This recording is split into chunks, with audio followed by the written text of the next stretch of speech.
Welcome to another episode of Founders Club. Today we are out here in Redondo Beach on the water getting ready to interview Kevin Ward, the founder of Yes Masters Real Estate Coaching. He's a former 100 per year deal producer, and he's also the author of the Book of Yes. We're going to be talking about how top agents are adapting to this market to win during uncertain times, biggest opportunities in today's real estate market, and the best places for you to find new business, and the 4 superpowers of success. If you have any questions, put them in the comments down below. Hit that like button. Make sure you subscribe for future videos, and we'll see you on the inside. Let's go. Really excited to be sitting here with Kevin Ward. Obviously, we've done this once before, but I was joking around with Kevin that was our first interview that we ever did, and it was pretty much the worst quality audio, the worst quality video. Everything about it was terrible. And so looking back, we're gonna call this our first Kevin Ward interview. All right. And we're gonna do this the right way. We're out here on Kevin's boat in Redondo Beach, beautiful 50-foot sailboat.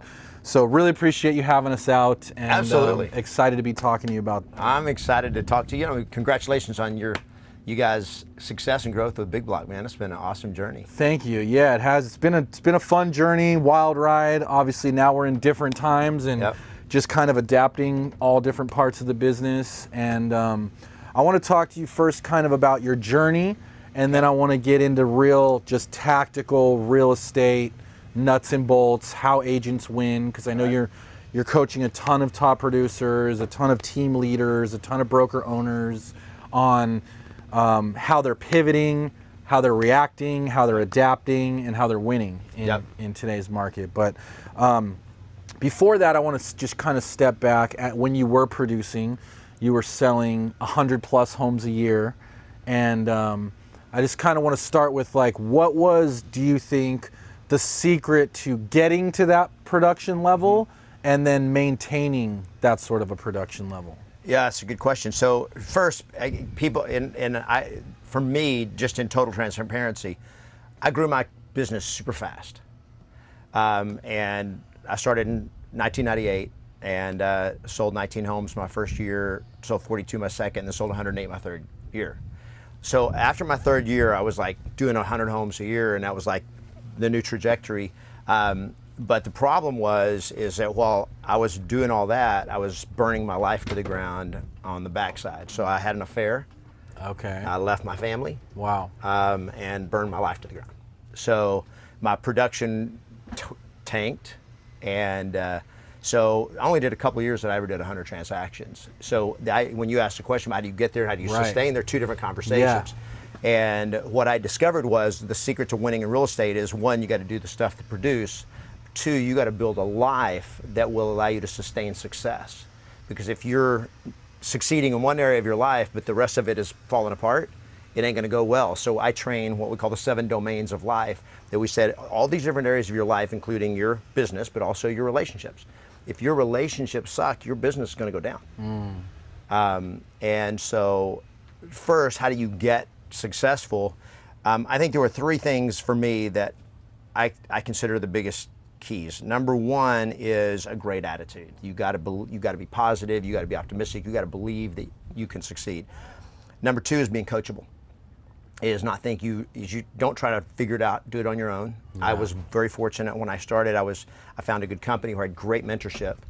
They got me started well, and then once I got going, what took me from doing dozens of deals a year to doing over 100 deals a year was actually hiring a coach.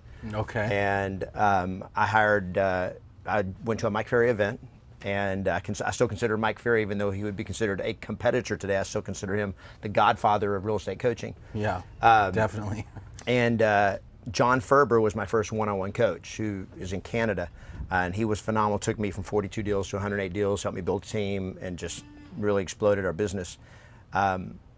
So being coachable. And then number 3 is a great work ethic. You just have to do the work. And one of the things everybody's looking for is, what's the easiest path? Well, the easiest path is not an easy path. It's hard work, and you got to be willing to do the work to get the results. Yeah. I mean, I would love for there to be shortcuts, but I've not seen a single person that has created a big business, a profitable business, and especially that sustained it, that wasn't willing to do the work. There's just not any shortcuts. Yeah, I really like a lot of things you just said there. I think that the work-life balance thing is a big challenge for people, especially when they start producing at a really high level, because they don't know how to balance still, nurturing the family unit, still taking care of themselves and their health and their weight and their fitness and all of that, and whether it be spiritual stuff also, whatever's part of your mix, they start losing that mix, and then it starts to affect the business. Yep, 100%. We say there's 7 domains. Okay. So write fast, but there's your feelings, which is your emotions.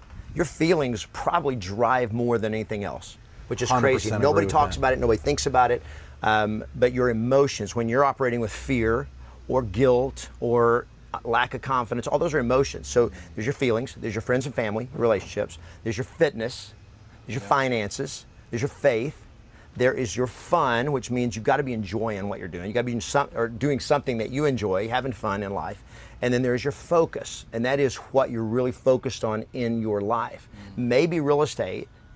It's got to be real estate, maybe just for money, so it becomes your finance. But it also, a lot of people are focused, if they're building a career, building a business, their major definite purpose, as Napoleon Hill called it in Think and Grow Rich, their focus is real estate, which takes care of finances.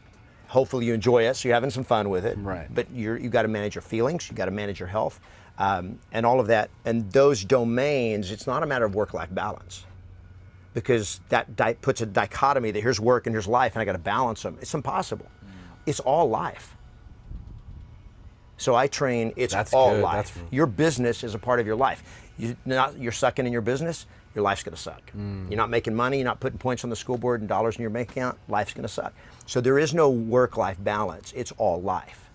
And you've got to integrate and get all, and it's like, an engine, and I grew up as a farm boy in Texas, so I knew about engines. We had an engine, and my dad would say it's missing, which means it's not hitting on a cylinder, like a spark plug's not working. So you got a 6-cylinder engine, and it's only hitting on 5 cylinders. Well, it makes it not work right. If it's out of alignment or whatever, 4 wheels, if one of them's out of alignment, it gets out of balance. So it's all integration, where when they're all 7 domains are spinning together and they're in unison and there's timing and it's all fit right. It's beautiful life. And that's how you become unbreakable. I love that. So how are you achieving that? Is that as simple as just scheduling time to make sure you're fitting those key things in? It's intention. You set the intention, and then when you set the intention, then you go like, okay, am I having fun? So we literally take the 7 domains, and we have our coaching members look at them, and we look at them regularly and go like, okay, how am I doing? Rate yourself here. What am I missing? How am I doing on a scale of 1 to 10?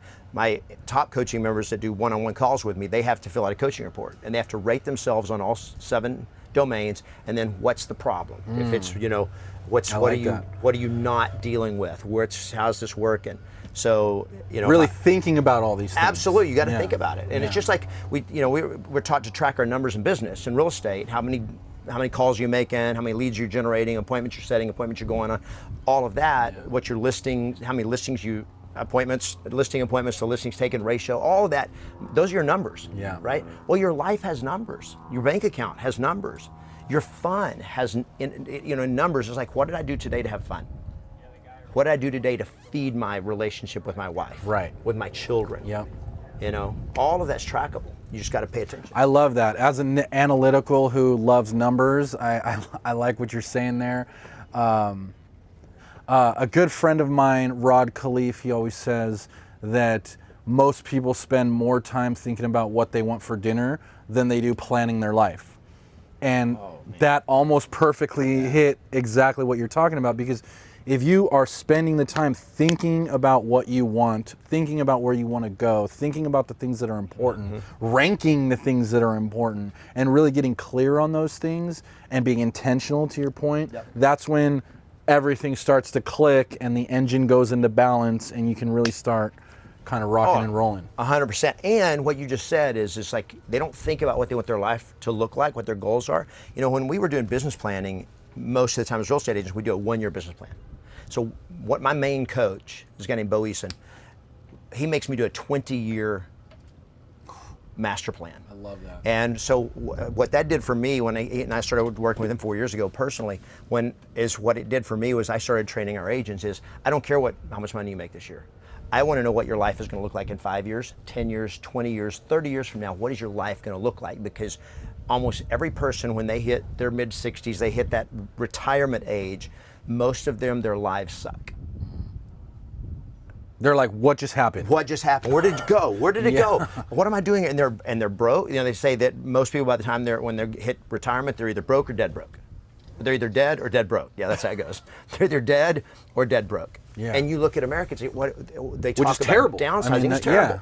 So I'm like, you didn't plan to be here. So you walk into Home Depot, the average age of the person that takes care of you, that helps you there, is in their 60s or 70s, or they're in their 20s. Mm-hmm.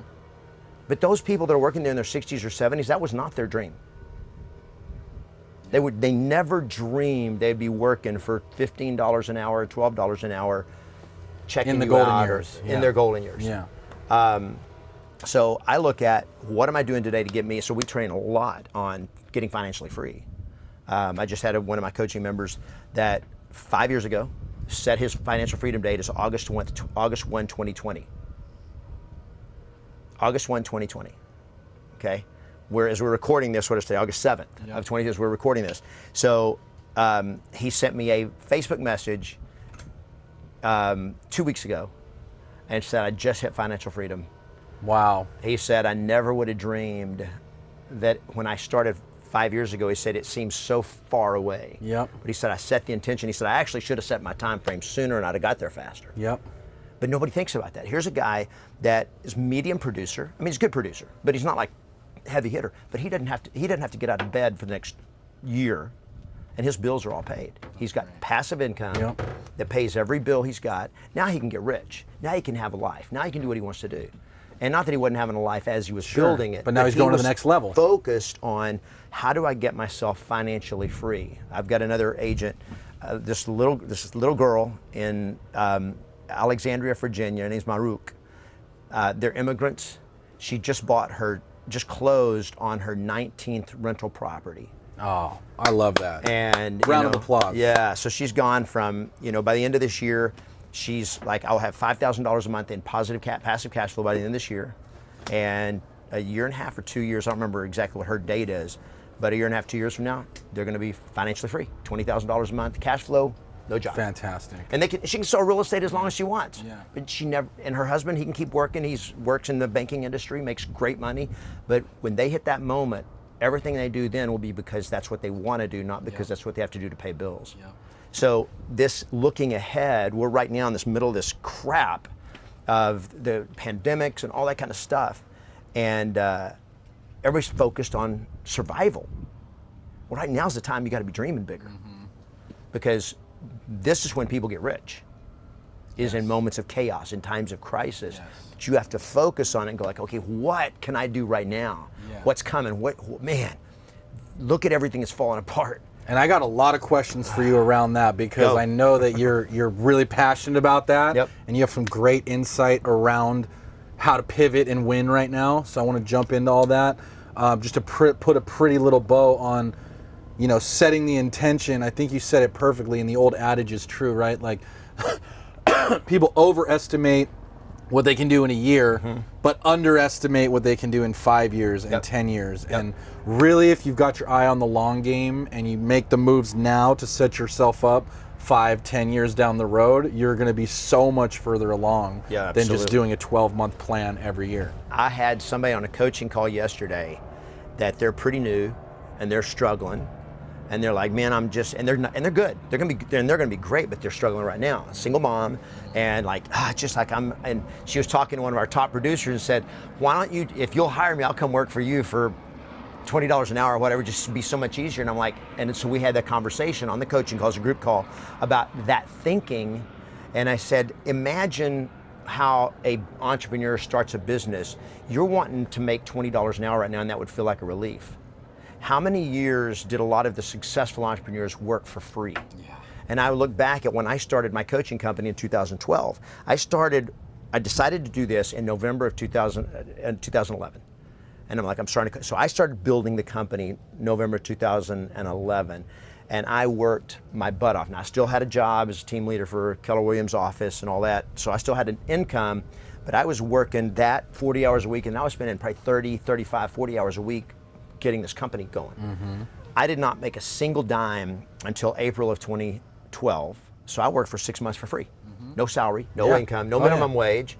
I worked for free. No thank yous, no awards. Thank yous. And then when I quit my job, which that was coming, I knew that was coming. I mean, I already announced that I was quitting and all that. So when I finished my job there in April, by the way, in April, my income from my coaching company from Yes Masters was $808 before merchant processing for the credit card payments. I had 9 people sign up for an $89.95 a month group coaching program. That's how I started. I made $800 my first month.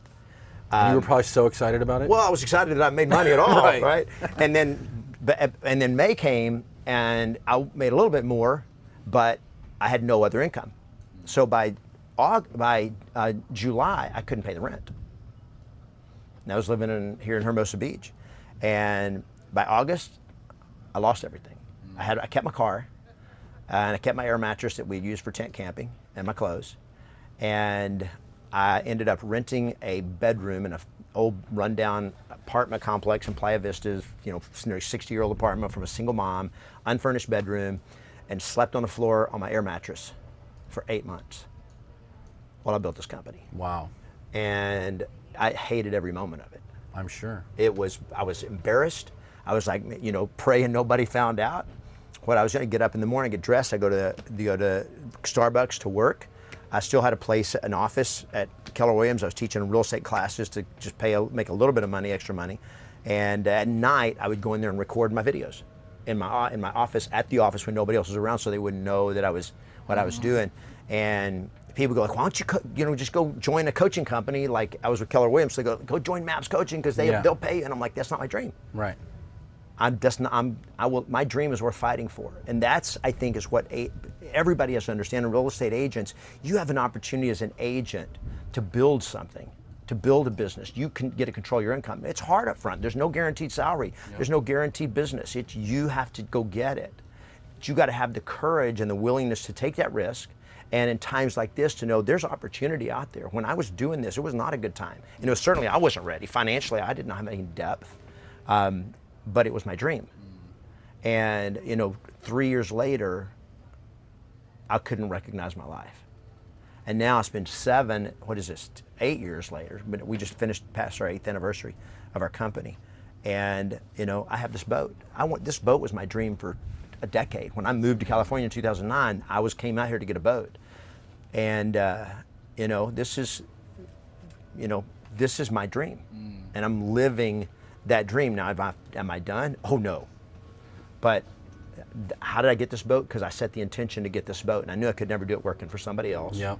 And I was willing to build something that would allow me to have that kind of success. Yeah, and I think as an entrepreneur, I think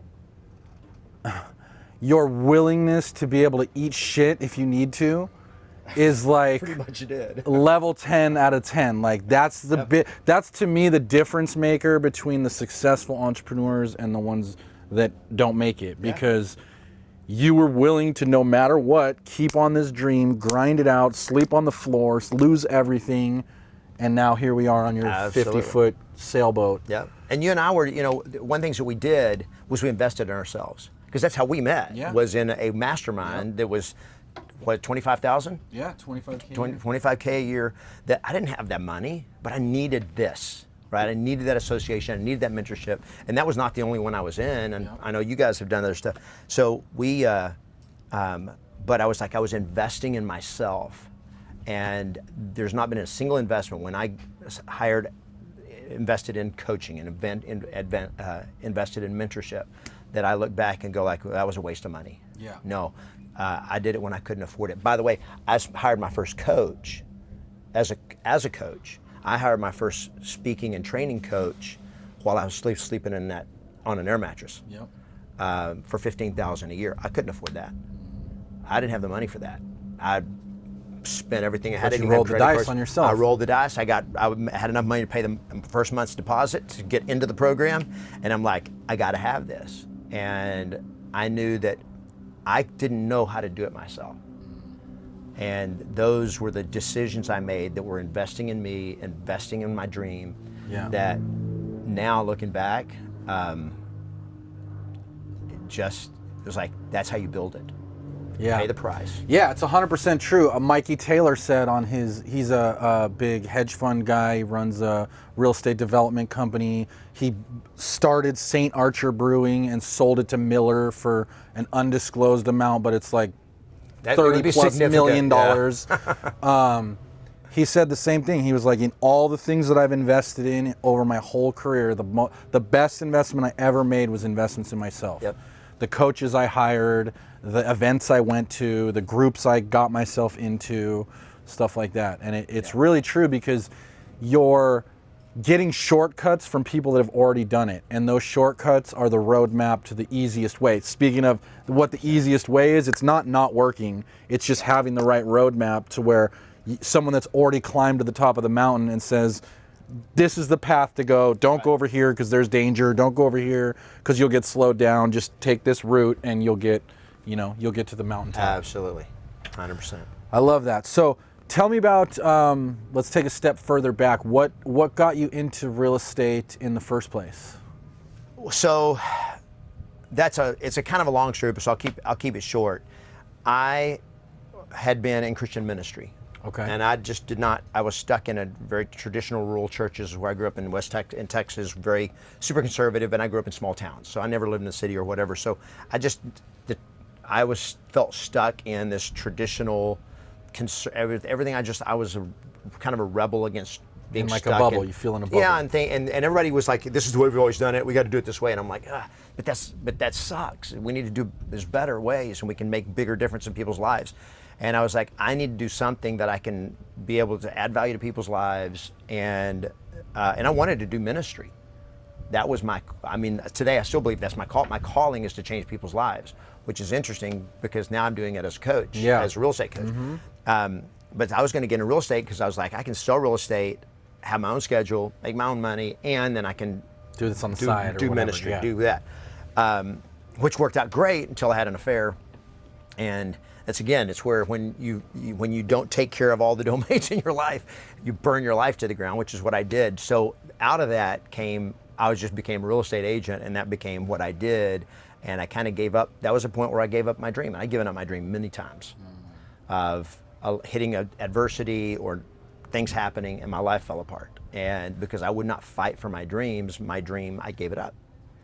That happened to me multiple times in my life, which is kind of my life story, was giving up my dreams, not believing I was worthy to stand up and fight for my dreams. So that's why when I started this coaching company, it was like, I will never give up my dream again. I love that, which is also why it seems like you're so passionate about that. Because I'm passionate about your dreams. My coaching members, I'm like, I don't care about your money. I care about your dreams. Because I will fight for your dreams if you're willing to fight for them. Yeah. And so when you have that approach and that attitude, and I've had many coaches tell me, you're going to break. All you're doing is setting yourself up for heartbreak if you're attached to their success. And I'm like, but that's what I want. Yeah. I'm passionate about winning in life, and so I'm passionate about them winning in life. And think about the feeling you're going to get from helping them win. Oh, absolutely. I get my top coaching members go sailing with me. Yeah. And they can, because they have the money, they have the time, they can travel here. I've got people that have traveled out here to go sailing. And it's just kind of like being able to experience their winning, their successes. That is so fulfilling. Yeah, I love it. Yeah, I love it. So is that what inspired you to then transition into writing the book and doing the coaching? Yeah. Or what sparked that tradition from agent, producer to author, coach? Yeah, so it's kind of funny. My parents were both school teachers. Okay. So I grew up in a family of teachers. So I was kind of like, all my life was like that environment of teaching and training and coaching. And then when I was a junior in high school, I was a sophomore in high school. We had this thing, a little country town in West Texas, where they had called Little Dribblers basketball, where the 4th, 5th, and 6th graders in the spring would have a basketball league. And the senior varsity basketball players would be the coaches. Well, this year they were short of senior coaches, basketball coaches for these little kids. And so Coach Milson, my basketball coach, said, you want to be a coach? And I'm like, sure. Yeah, why not? So I did it, and my team that year, and our teams were randomly picked, so I just like luck of the draw, and my team won the championship.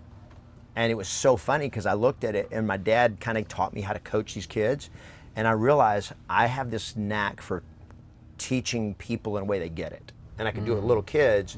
So the next year I was a junior, and now they had plenty of seniors, so I wasn't supposed to get a coach, but the coach was like, no, he had the championship. He's the defending champion coach.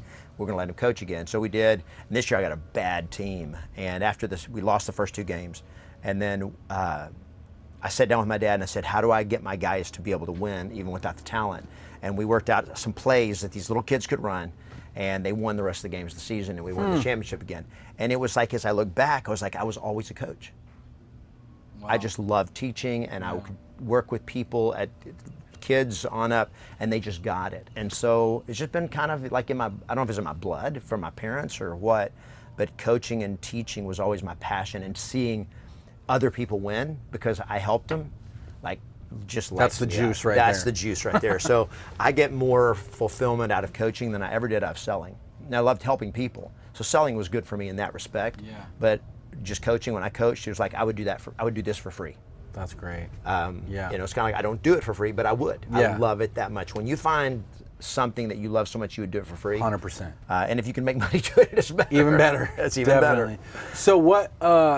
I'm curious to say. You said you feel like you have a knack for helping people learn in a way that they understand. And I know that a lot of our listeners are broker owners or company owners, or they run a team, or they have employees, or whatever it is. And that's a big challenge for people, is getting them to kind of move together as a unit. So what would you say as advice for? So to like broker owners, to people, or team leaders, anybody team who wants leaders, to run, anyone lead that people. needs to coach people. Yeah. So if you want to lead, selling real estate and leading people, or teaching or coaching, is 2 different skill sets. Yes. So your best agree. players, and you think of performance sports, athletics, your best players are not necessarily your best coaches. Yeah. So you take your greatest coaches like Phil Jackson. He was a player, but he was never a great player. But he could make great players.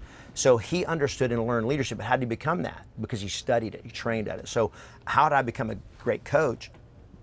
Is I sought out the best coaches, the best trainers, best speakers in the world. I mean, I got so, like, I wanted my voice. I was losing my voice when I did events. And I'm like, it can't happen. And so I went to a thing called the World's Greatest Speaker Training. And I met a guy named Roger Love. Well, Roger Love is the premier voice coach in the world. He's Anthony Robbins' voice coach. I can't even think of all the names, but he's also teaches all the singers. So Selena Gomez, Adam Levine, Gwen Stefani. Helps with Reese longevity of the voice Phillips, and all that. Yeah, so he taught me not to lose my voice. He also taught me how to speak and communicate in a way people could listen better. So it helped change my voice, make it the way that I can now speak I can do my full 3-day events. I can speak for 8 hours a day, 10 hours a day, and never lose my voice. Where used to in 2 hours, I would lose my voice. So that's having a coach that taught me that. I hired the best speaker coaches and masterminds. I just trained with the best in the world to become the best. And that's what you got to do. So if you want to be a leader, you train with the best leaders. Yeah. And understand that selling real estate and leading a team are 2 different skill sets. So when I now train our real estate agents, we train beginners how to sell houses, but we train our top producers, how do you build a team? And duplicate yourself. And how do you duplicate yourself? How do you build something that gives you a lifestyle, that you have a life, and understand that you don't go from $100,000 to $200,000 to $500,000 to $1 million a year by working exponentially harder. You don't, 100,000 to 200,000 doesn't mean you work twice as many hours or twice as hard. You have to work different. To go from $100,000 a year to $1 million in commissions, you don't work harder, you work different. Yep. You make different decisions and you do different activities through the day. So those are things that a lot of agents, they just think, okay, I did this, so I'm going to hire somebody else to do what I did. Well, the reason you're successful is because you don't people you hire, they're probably not driven like you, or they wouldn't be working for you. Yeah. So you got to lead people that are not like you. And I teach a McDonald's approach to real estate. Okay. Let's hear it. Well, it's real simple. Keep it McDonald's simple. How do you build a franchise that serves billions and billions and billions? Yeah. With people that have high It's school a great way educations? to look at it. If you can keep it, if you can make your business so simple that there's a McDonald's franchise, you got a guy that he owns 5 restaurants.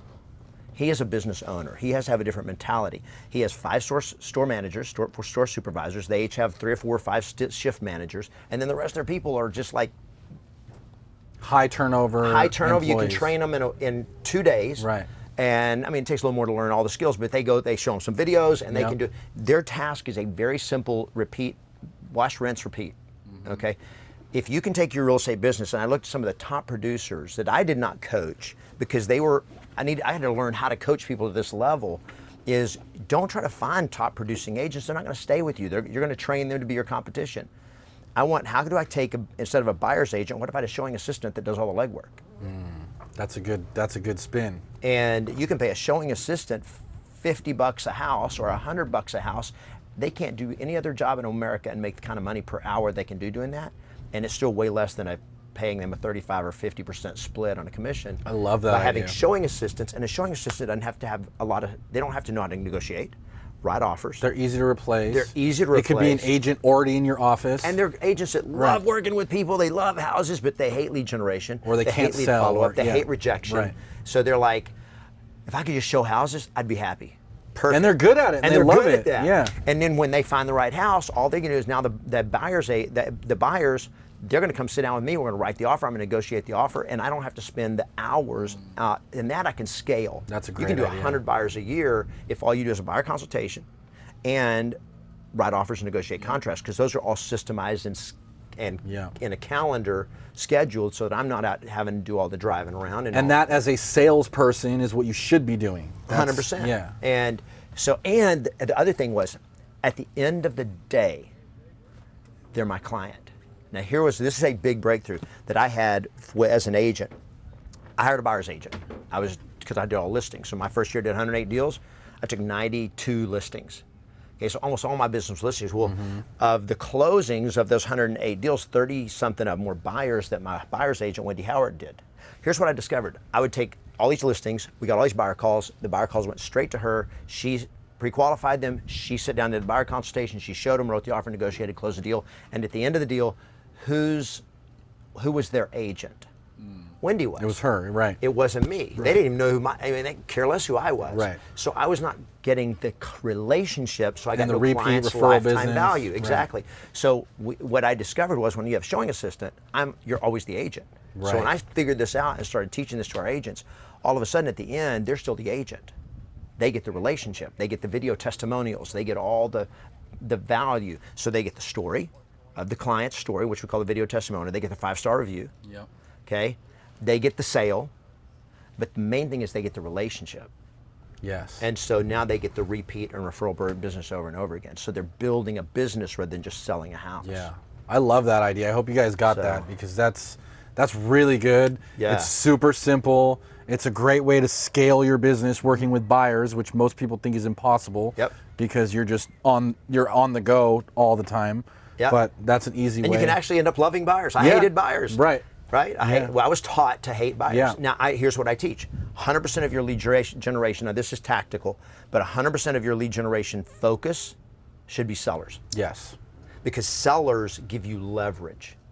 You control the inventory. Well, you're not in control of the inventory. We've always known that, but it gives you leverage. So look at, when I get a buyer, how much leverage does that buyer give me to get more business? Answer, none. Who helps me make money when I have a buyer? Nobody. But when I have a listing, when I get a seller and I got a listing, now who helps me?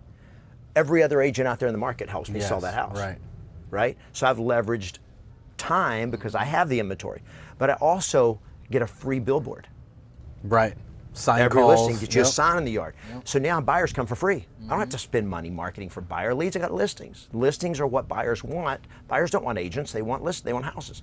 So when I have that, so I can leverage that. Now when that for sale sign goes up and 2 weeks later a sold sign goes up in it, I just advertised to the entire neighborhood of other homeowners, hey, you want to sell a house? This guy's the real deal. I do business and I get results. Yep. Talk to me. And then you can leverage that. You can send out postcards, you can send out coming soons, open house event invites, just listed, just sold, under contract, sold in 10 days with multiple offers for 20,000 above list. You're able to then leverage that success. You can't do that with social a buyer. proof. Yeah. There's no leverage with a buyer. Plus, a seller is a homeowner. Guess who they know? Other homeowners.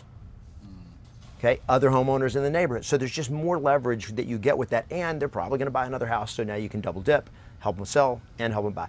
Buyers, you tend to not have near that. So agents focus on buyers, and they tend to, especially newer agents, and they tend to spend more time with buyers because buyers are easier. Low-hanging fruit. They're easier to find, and buyers don't mind wasting your time. That's true. They're perfectly okay having you drive them around to see 100 houses. Perfectly okay with you not making money. Sellers don't waste your time. Right. Okay? They don't want your time. Because their time is their money. Their time is their money, and they don't even want to talk to you. I mean, sellers do not want agents. They want money. They want to sell their house, and they want the money. Yeah. So when you can focus on what they want and understand that, it's powerful. Love that. No, that's really good. It's really good stuff. By the way, it's the first time I've ever done an interview and drank. Drinking the beer, We're yeah. on a boat, so we're having Four Peaks Brewing Company beer. This is a Scottish beer. I'm Scottish. They didn't know that. Cheers. Cheers, yeah. We got the Kilt Lifter Scottish Style Amber Ale. I made my first trip to Scotland last year. How was it? It was awesome. I went and trained with That's a where mentor out there. Stonehenge is, right? I don't know. I don't know either. I don't think it's in Scotland. I think it's in Ireland. That's on my bucket list, I'm though, not but sure. I got to probably They just know where discovered it is. what Stonehenge was there for or something. I don't know what they figured out, but anyway, that just came up. Yeah, man. I'm looking it up for you guys. A Stonehenge? Yeah, let's see. I'm curious. Because I do really want to go there just because of the got the weirdness answers. factor. Didn't they just discover the meaning of Stonehenge or the? That would be fantastic. I think they just did. I think I saw that on. We could break that online. news right here. We could. All right, cool. While you're looking that up, one of the videos that I saw that you put out recently that I actually really liked is when you put out a video that says right now is the best time to be an agent. 100%. And I think that that's probably music to a lot of people's ears because there's a lot of fear, there's a lot of uncertainty, and all of the things that go along with that. So tell me about why is right now the best time to be an agent? There was a book when I was in high school that we had to read called A Tale of Two Cities. I can't remember the guy that wrote it, but it was about London and Paris, I think, in the revolutionary times. Anyway, and the start of the book, the first line is, "It was the best of times. It was the worst of times." We've all heard that phrase, right? So right now is the best of times. It is the worst of times. How's it the worst of times? It's obvious. It's the worst of time. I mean, we will look back on 2020 as right now the economy is the worst it has ever been in our lifetime. If you count unemployment the way they counted it in the 1930s, unemployment today is higher than it was in the middle of the Great Depression. And it took us months to get here, not years. The number of bankruptcies filed year to date in the first 6-7 months of 2020 are nearly twice as much as the worst year in history. 2008 was the worst year where, in terms of number of, a number of corporate bankruptcies. Right. And as you're saying this, the fearometer goes up. Everything's the falling apart. stressometer goes up. We're scared. We're confused. We don't know what's going to happen. We've got social tension. We got political turmoil. We got economic disaster coming. The stock market is totally detached from reality and from the real economy. So it's kind of the deceptive thing, and you got the feds and the government doing all the stimulus and stuff, which is, I'm grateful that we can have that happen, but that is not sustainable. Right. And so in one sense, you have to understand it's the worst of times. And I'm like, I want to be honest about that and be straightforward. This is going to be bad. And what's happened in the housing market right now, and prices still going up, that is a function of the times. It is not a reflection of a rebound. Because when you've got the unemployment, they say unemployment's at like 12 million or what, well then why did last week 32 million Americans get unemployment benefits? Because that's a real number. Right. That's a real number of people. So we're talking about a massive percentage of the workforce. And that's people that are getting unemployment benefits. What about people that aren't making money, that are independent contractors, gig workers and all that, that they're not unemployed, they just ain't making money. Right. And they need to be making money. So it's bad. It's really bad. Businesses are going up. We go to restaurants now that we can only sit outdoors, 50% capacity, but they're empty because it's expensive and people are conservative and people are scared, and so all of that. So it's the worst of times. You got to understand that. But for people that know how to see the opportunities, there's always opportunity. And for real estate agents, guess what's going to be happening? Number one, there's going to be more transactions. More people are going to be selling. Right now, there's still this low inventory. People are still scared and all that, but we got forbearance going on. That's the first 6 months, round of 6 months is coming up, going to end in a couple of months. Then if those get extended, you're talking another 6 months, but a year from now, you look at spring of 2021, there comes a point where this all ends. And people are like, well, there's no way we're going to be able to make up our payments, we got to get out. And when waves of inventory start hitting the market, the moratorium on evictions just ended at the end of July. So now you've got nearly 30% of all tenants not paying rent. There's going to be countless evictions, and the problem is all the investors, the owners of these properties, they don't have income. It's going to be hard to find replacements. How do you replace them, right? And where do these people go? So you just got massive social and economic chaos that's coming, and people that are all these business owners. I live here in the beach cities of Southern California, just like you guys in San Diego. Who owns these big multi-million-dollar houses? Business owners. Guess what's happened to their businesses? They're making less money. Even if they're staying afloat, their income's down, their revenue's down. So guess what? Their ability to make house payment, they're like, we got to downsize, we got to sell. Yeah. So that's all coming. And not only that, but you got all these baby boomers that are in their 50s, 60s, and 70s that they've been like, you know what? We remember 2008. And back then we were young. Right. We were still working. Now we're thinking about retirement. Now we're thinking about our financial security. And if our house price drops by this, we bought it back in 2004 and we wrote it up. We crashed. We wrote it back up. Now we're at peak.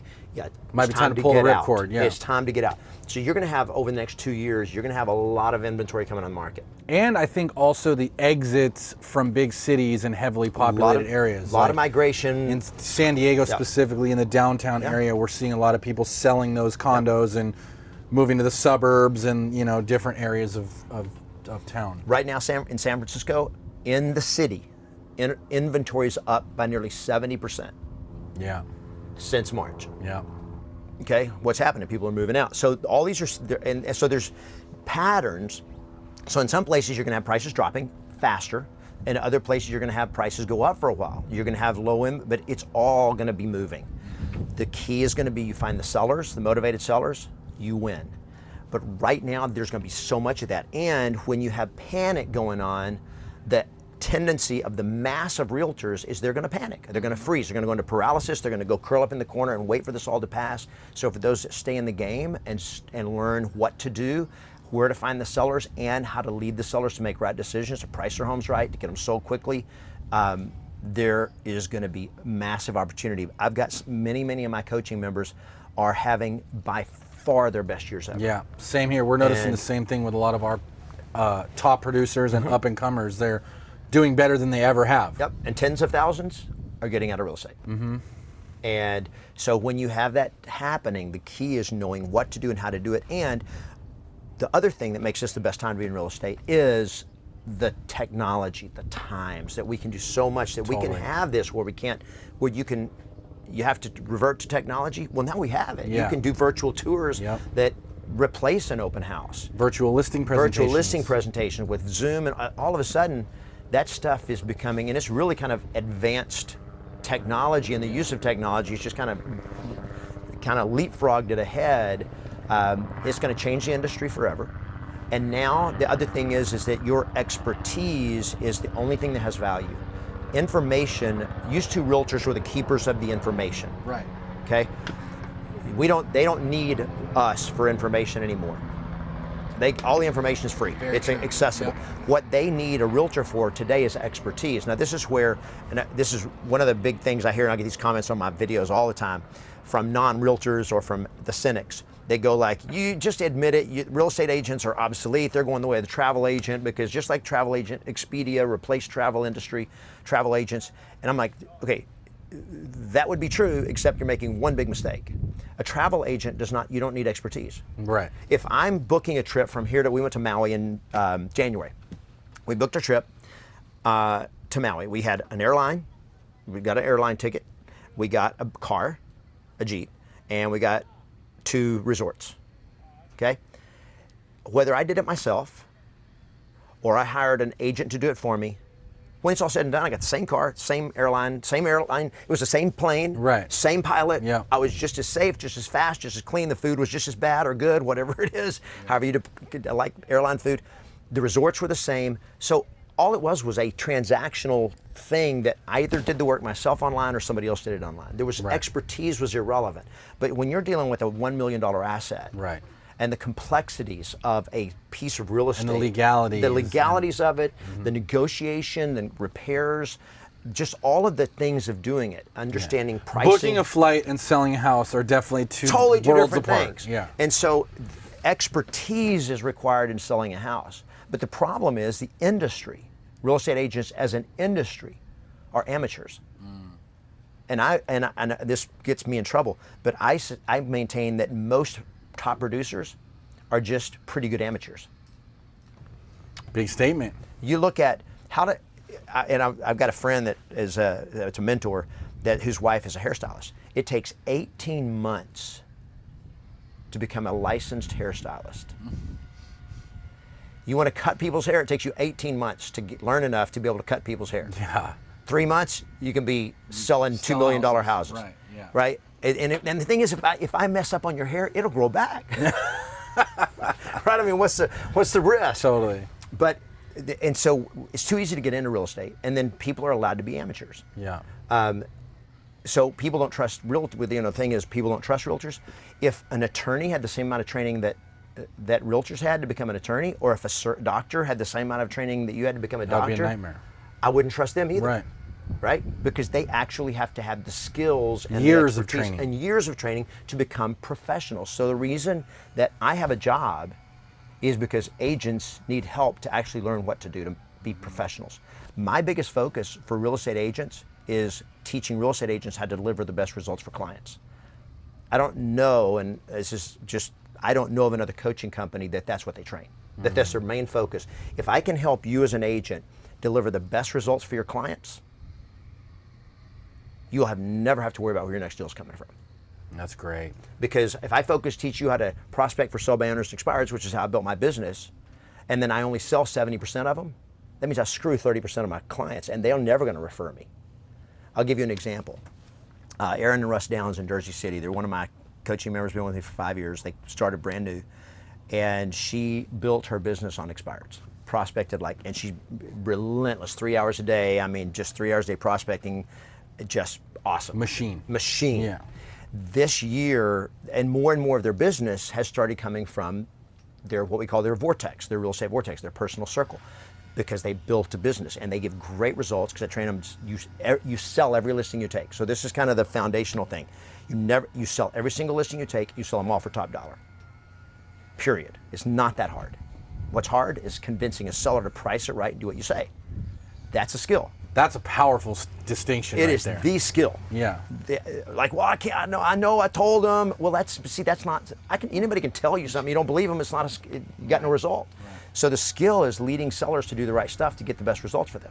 So when you do that, they sell every listing, but they build relationships because they always deliver results. So their business has gotten more and more from repeat and referral business. Anyway, all this crap happens with coronavirus, then social tensions. All the stuff that's going on, their life's in turmoil. They're stressed out about this. They're rehabbing a new house. They're selling their house, buying a new house that they're rehabbing. And in the middle of all this, their dog, who's had diabetes for years, gets cancer, gets sick. He dies 2 weeks ago. So it's all coming together. Yeah, Russ lost his mom last month. Wow. So all this is happening, and I'm talking to her on a call to Erin, and she's falling apart. She goes I'm going to be honest with you, I have not prospected in over a month, not a single prospecting call. She says, I don't know how to keep up with all the business. Wow. They took 12 listings in the last 30 days. This was as of this was Tuesday. They took 12 listings in the last 30 days. 14 sales in the last 30 days. They're just all the business comes to her now because she built a business, didn't just sell houses. And when you deliver results every single time, everybody's like, and then you let them know, hey, and you create top of mind awareness, you can do that. The business just comes to you. So we call that the vortex, where you're now attracting business, not chasing it. So prospecting is chasing. And I love it. That's how I built my business. Okay, but it takes time, it takes energy, it wears you down. It's tough. So it's easier when there's a relationship and the business comes to me for free. I can spend time and effort to get business, that's prospecting. I can spend money to get business, that's marketing. Or I can build relationships, and I can create top of mind awareness and be the best at delivering results, and people line up. And it's free. And it's free. And it's free when you're not, whether you're calling them or not. Now, over time, she can't not prospect, because part of prospecting is keeping the relationship with the people you know.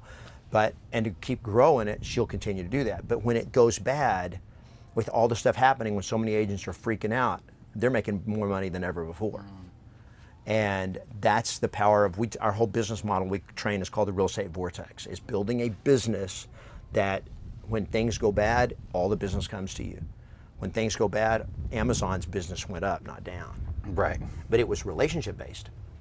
And trust. And trust results. 100%. Yeah. And so that's, to me, has been the most gratifying thing. And in times like this, people need people that they want a real estate agent that cares. They'll be honest with them, tell them the truth. That's all relationship based. You got to be good. It's not enough to care. So we talk about this I call 4 superpowers. I'm maybe giving you too much. No, let's do it. I love it. All 4 right, so, superpowers. there's 4 superpowers of success in real estate. Okay. Number 1 is commitment. Too many real estate agents aren't committed to their own success, to their business, to their clients. 100%.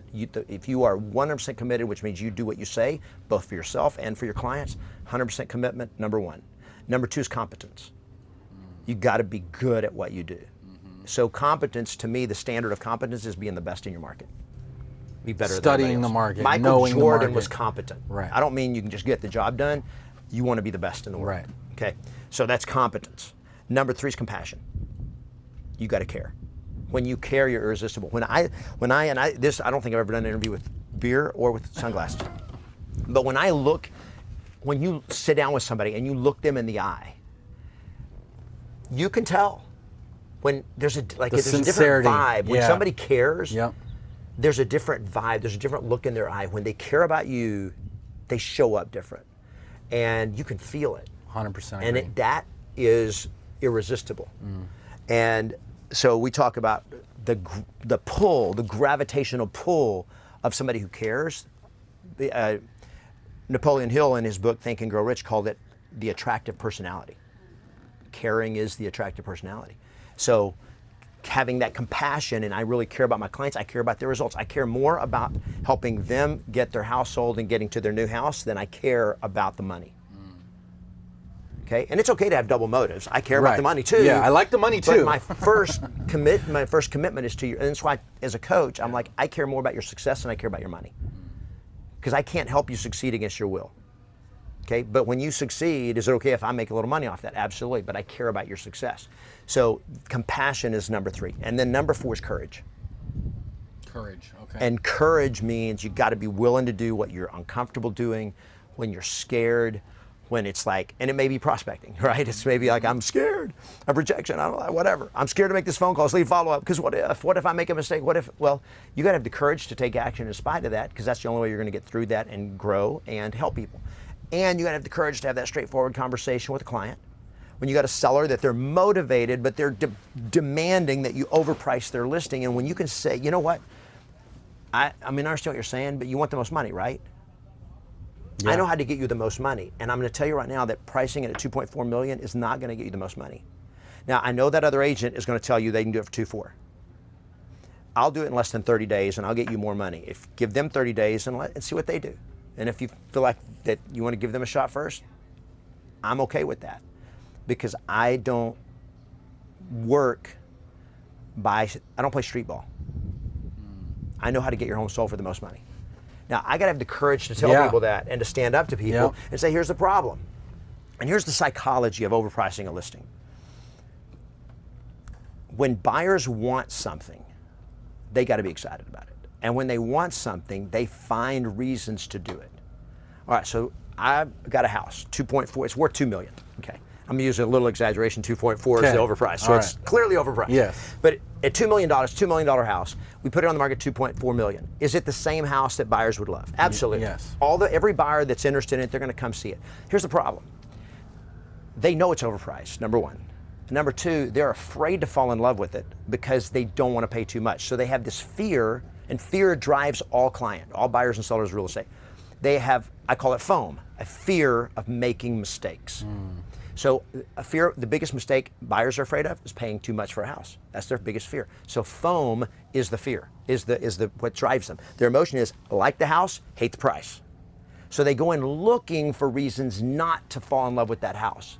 It's just like a girl who falls in love with this guy because he's a hunk and he's good looking, but all our friends say, do you know that guy? He is a jerk. This is his trick. So she now starts looking for reasons not to fall in love with him because she's scared. Yeah. Right? So if I get them to like the house, but they hate the price, they come in slow. On the defense. They come in defensive. Yeah. And so if they make offers, they come in slow and low. On the other hand, if they like the house and they like the price. Right. If they think it's a good deal, it's a good deal and they like the house, now they're coming in going like, oh my gosh. Now a different emotion sets in. Instead of FOAM, fear of making a mistake, it's called FOMO. Yeah. Fear of I gotta missing out. have it. I gotta have this out. And if I don't act quick, somebody else is gonna get it because this is a good deal. And they know it's a good deal and they know every other buyer that sees this house, they're gonna like the house, they're gonna like the price, I gotta act quick. So this is where buyers now come in hot and they come in high. So it's the hot and high versus low and slow. You wanna make buyers come in hot and high, or do you wanna make them come in low and slow? So when people understand that as a pricing strategy, and you can now communicate that to a seller. Yeah, I was just going to say that's a great close for a listing presentation. It's 100%, and here's the thing, they always price it right. And when you price it right, the best time to sell a house for the most money is in the first 10 days on the market, period. Yes, definitely. Because it takes 2 or 3 days now for every buyer out there, they know about that house, they're gonna come see it within a week or two, period. And you get multiple offers, you sell it for more money, and that will work even when the market tanks. Yeah. Best case scenario is a bidding war, and that's always the goal. It is the only way to sell a house for the most money. Without a bidding war, you got no leverage. And I don't care if I got 3 offers and 2 of them suck. Yeah, exactly. It's another negotiating mistake agents make all the time is they listen to their seller, and the seller wants to tell the other 2 offers to take a flying Pound lead. sand, Yeah, they're upset about those offers. They're offended. They're like, we're just going to negotiate this one offer. The problem is you just gave up your leverage. Right. Because that one buyer that wrote the decent offer, they don't know that the other offers suck. And as soon as they do know they're going to want, and if they really want it, then now they got leverage. Yeah. So every offer is a good offer. Give me 10 offers and 9 of them suck. Yeah. Because those 9 offers will drive the really motivated buyer. You tell the one, to pay hey, more. we got 9 other offers. All of a sudden, they go into overdrive. Yep. Well, you tell all 10 of them. We got 9 other offers. Right. Yeah. Because that low ball offer, sometimes they're just trying to see how good of a deal they can get. They're just trying to steal it, but if they really want it, And they get that emotion. They get that fear of missing out. They get that people are competitive. Like, we're going to get this house. Yeah. Right? So all of that plays in their favor. Those are skills that help your clients get a better result. Yes. And the easy way is to take it overpriced and then let the failure to sell convince the sellers to come down. The problem with that is, 1, the sellers trust you less no matter what. Right. And 2, you look like a jerk. You look like a jerk. No matter what. But the worst thing is the sellers are going to end up getting this home sold for less. And when I got multiple offers, not only I get higher prices, I get better terms. We can remove no contingencies, no inspections, no repairs. I mean, there's so many things that you can do for the benefit of your client when you approach selling a house right. And to that point, if you do sell it for over ask, now they're telling all their friends, oh, my realtor got me more money, da-da-da-da-da. The referrals come in. It just makes everything easier. Yep. And you can market it. It becomes your track record of massive success. Yeah. Is success breeds success. So it becomes another lead generation strategy, is just my track record. And it's not how many homes I sold or what market share I have, it's I get better results.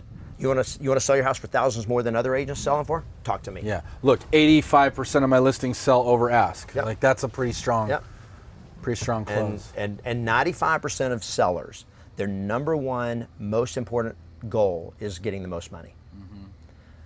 For sure. And they just don't know how to do it. And they think by listing it high is what's going to get them the most money. Which was true back in the 1900s. Right. Because in the 1900s, nobody could, the information wasn't available. And is like, this is our asking price. We expected people to come in low and slow because it took weeks for the word to get out about any house on the market. Right. Because you had to wait for the newspaper to come out. Now it syndicates immediately. Everyone gets it right to their smartphone. And every motivated, qualified buyer is going to find out about that house within 48 hours, even if they're off grid. Right. Yeah. They're going to find out about it. So so I want that rush of buyers all wanting that house at the same time. And now that's your best chance to get multiple offers. You get them, even the way you line up showings. You want buyers seeing other buyers. Yeah. Open house events can do that great, but we don't, right now when you can't do open house events, but if you have scheduled showings and a 2,000 square foot house every 20 minutes. Yeah. And you have them lined up. Right. Right when the other one's getting there, the first one's leaving, and all of a sudden. And the people, then when the next group goes up, one group is still in the house. One person's waiting to see it, and the person that just they're standing out there talking about it. And all of a sudden you create this competitive environment that makes the buyers go like, okay guys, you want this house, we better take action. So it forces them to take action. All of those things come into play, and those are all skill that most agents don't do in an orchestrated way. When you get all that right, you'll get better results for sellers, and it's going to happen. You can do it when the market turns. So let's just look at waves of inventory comes on the market, whether that happens in 6 months or 12 months or 3 years. Whenever that starts happening, now supply is high, demand is low. Well, I got one house to sell if I'm a seller. What if I have an agent that knows how to create demand for my house, one house, and I can get 5 buyers, even though there's 50 houses for sale. But when this hits the market and we price it right, and we make it show great, make it easy to show, we get them all in there at the same time, I can have 5 buyers fighting for one house, even though there's 50 they could choose from, but this is the house they want because it's priced right and it looks great, and and I create that. I literally created a mini market of supply and demand. And that will work even in a slow market. But if you're pricing it high and doing the traditional real estate, no, we're going to try, they want to price it where they want. I told them. We'll test the waters. Or test the waters. I'm like, I'm going to show you how to test the waters. Look at what that expired did. Those 2 actives have been reduced twice. They've already tested it for you. Let them do the testing. Okay, we're selling. You're moving. That's good. I love that. Yeah. That's good stuff. It was the worst of times. It was the best of times. How do we make this the best of times? Work your butt off. Okay, so one is you got to get really, really passionate about your dream. Okay, and by that I just mean don't lose sight of what you want in your life. Right. Okay, you want a boat? You're going to be able to pick this boat up for a lot less. Right. At some point in the next 3 or 4 years. Yep. Okay, I mean, my first thought was, should I sell the boat? Because I can probably get a bigger one for cheaper in a couple of years. But I like my boat and I can afford it. So I'm like, I'm going to keep my boat. But the point is that every dream that we have, that dream house, you're going to get it. It's going to be more available when the economy tanks. So there's more opportunity. Yep. The thing is one, find out where's the business opportunities right now? Where are the best opportunities? And then 2, how do I get them? How do I reach them? So, right now, and this is a moving target because things are happening so fast, but right now, non-owner occupied properties are immediately the hottest. Now, what is a non-owner occupied properties? Investors. Rental properties, there's going to be a ton of them because they're not getting paid rent. They're going to have to be doing these evictions. They're just tired. Second homes. Well, second homes is another Okay. group of We'll get there. But rentals is, you got all these people that are not getting paid rent. They're behind. They're struggling. But many of them are in their late 50s, 60s. They're baby boomers, and they're tired of this. And they understand the traditional real estate investing strategy is buy low, sell high. Well, what is now? High. Yeah. We've had 10 years of appreciation. They bought their home. They bought these rental properties in 2010, 11, 12. They've ridden it up, and they're like, you know what? I remember 2008. We ain't going there. Right. It's time to It get is a out. great time to cash out for people. It's a time to cash out. Yeah. So you're gonna have a ton of investors that are cashing out. Some are cashing out to reposition for the next fall. Some are getting out because they're 65 years old and they're just like, you know what, Just we're want just going to cash get the in the money bank, out. yeah. We're just going to play it safe and we're going to live on our money. So there's going to be there's already right now a ton of those people doing. So investors are awesome. They're easy to find because you just get your title company, get me all the non-owner-occupied properties in my market, and I can start calling them, I can start mailing them. I just start hitting them. I can get in these meetup groups, these investor meetup groups. I can find other investors. So a lot of them are going to be selling out. What am I getting? Sellers. I want sellers. Okay, buyers are going to come too. Some of those are going to be buyers. Awesome. Got the relationship. I'll get their buys. All right. So that's the first non-owner occupied. The second one, vacation homes. Yeah. Second homes, third homes. They bought them. Prices have been appreciating for the last 10 years. They've had it. They've not used it. And they're like, you know what? We're 67. Our kids are, they can make their own way now. But when we bought it for $240,000. It's worth $420 now. Let's get out. Yeah. Let's get our cash. Let's get that equity. Yeah. So there's going to be a ton of vacation homes. Now, the other one is your short-term rentals. The Airbnbs. Airbnbs Right. of the world. Those guys are reeling right now. Now, in some areas, they're doing pretty good because people are escaping the city and going out and they're renting Airbnbs. But again, all of this is happening. It's in real time. So in your market, you got to be watching what's happening. Exactly. But a lot of Airbnb owners, short-term rental people, and they can't convert to long-term rental because they're over leveraged. So that one is huge. The other one is just anywhere there's vacant homes. And what's crazy is how many vacant homes are in any market. I know. They're just vacant homes. They're always there. And for the last 10 years, people that have owned vacant homes, they had it rented.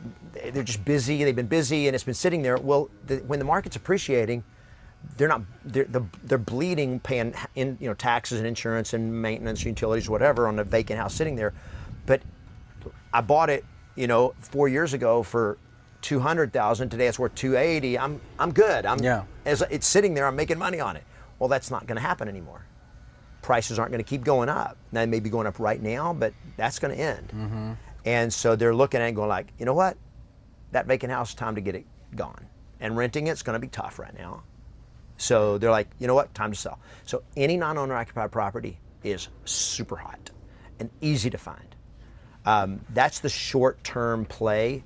Motivated for sell by owners, motivated expireds are better than ever because now for sell by owners, it's harder to sell a house than it's been. Yep. It's harder to get loans. The lending parameters for buyers to qualify for loans has all of a sudden just gotten really, really tough. Mm-hmm. And JP Morgan just said, no longer is it 620 FICO and 5% down. Now it's 20% down and 700 FICO. That's going to become the new. Yeah, it was just like the last crash. Just like the last crash. Yeah.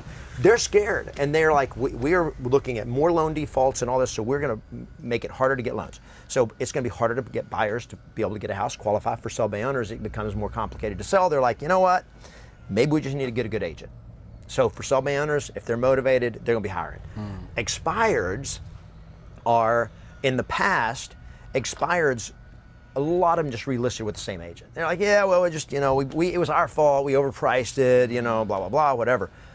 But when people are scared, when there's uncertainty, people are less likely to keep trying the same old thing. So when the listing expires, what we're seeing is the sellers are less likely to go back to that old agent. They're like, you know what? What they did the first time didn't work. We don't have time to mess around. We need a new approach. We need a new approach. Yeah. And they're going to switch agents. So motivated expireds, they're going to be brutal, just like they've been. They're going to be more stressed. They're going to be upset. They're going to be distrustful. All that, you got to have the skills to break through that resistance. But they are looking for the answer. And they want the agent who has the expertise to be the answer. And when they find that, hands down, you're going to win. Yeah. And so those are massive opportunity. Okay, it's not the only one. Next one, and even before that, is your personal circle.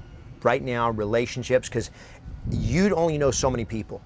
But all the people that you know, if you built your relationships, you built that top of mind awareness, what we call the personal circle vortex, if you've been building that, they know all their friends, they know the ones that are struggling, they know who's going to be moving. Yeah. And I want that word of mouth marketing team bringing me business. So just like Erin, 12 listings in the last 30 days, all those came from people calling her, not her calling anybody. Yeah, and to think about that in a really simple way, if you only know 100 people, which most people know at least 100 people, if you only know 100 people and you were top of mind with them and you only got one referral from each of them, that's 100 transactions. 100 a year. transactions. Right. So we call that your Dream 100. Right.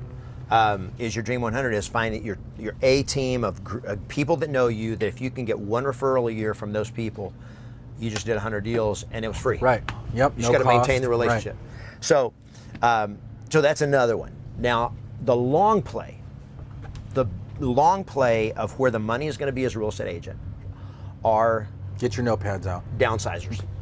Okay. 53% of primary homeowners in America are 55 years of age and older. Kids are gone. Right now. Right.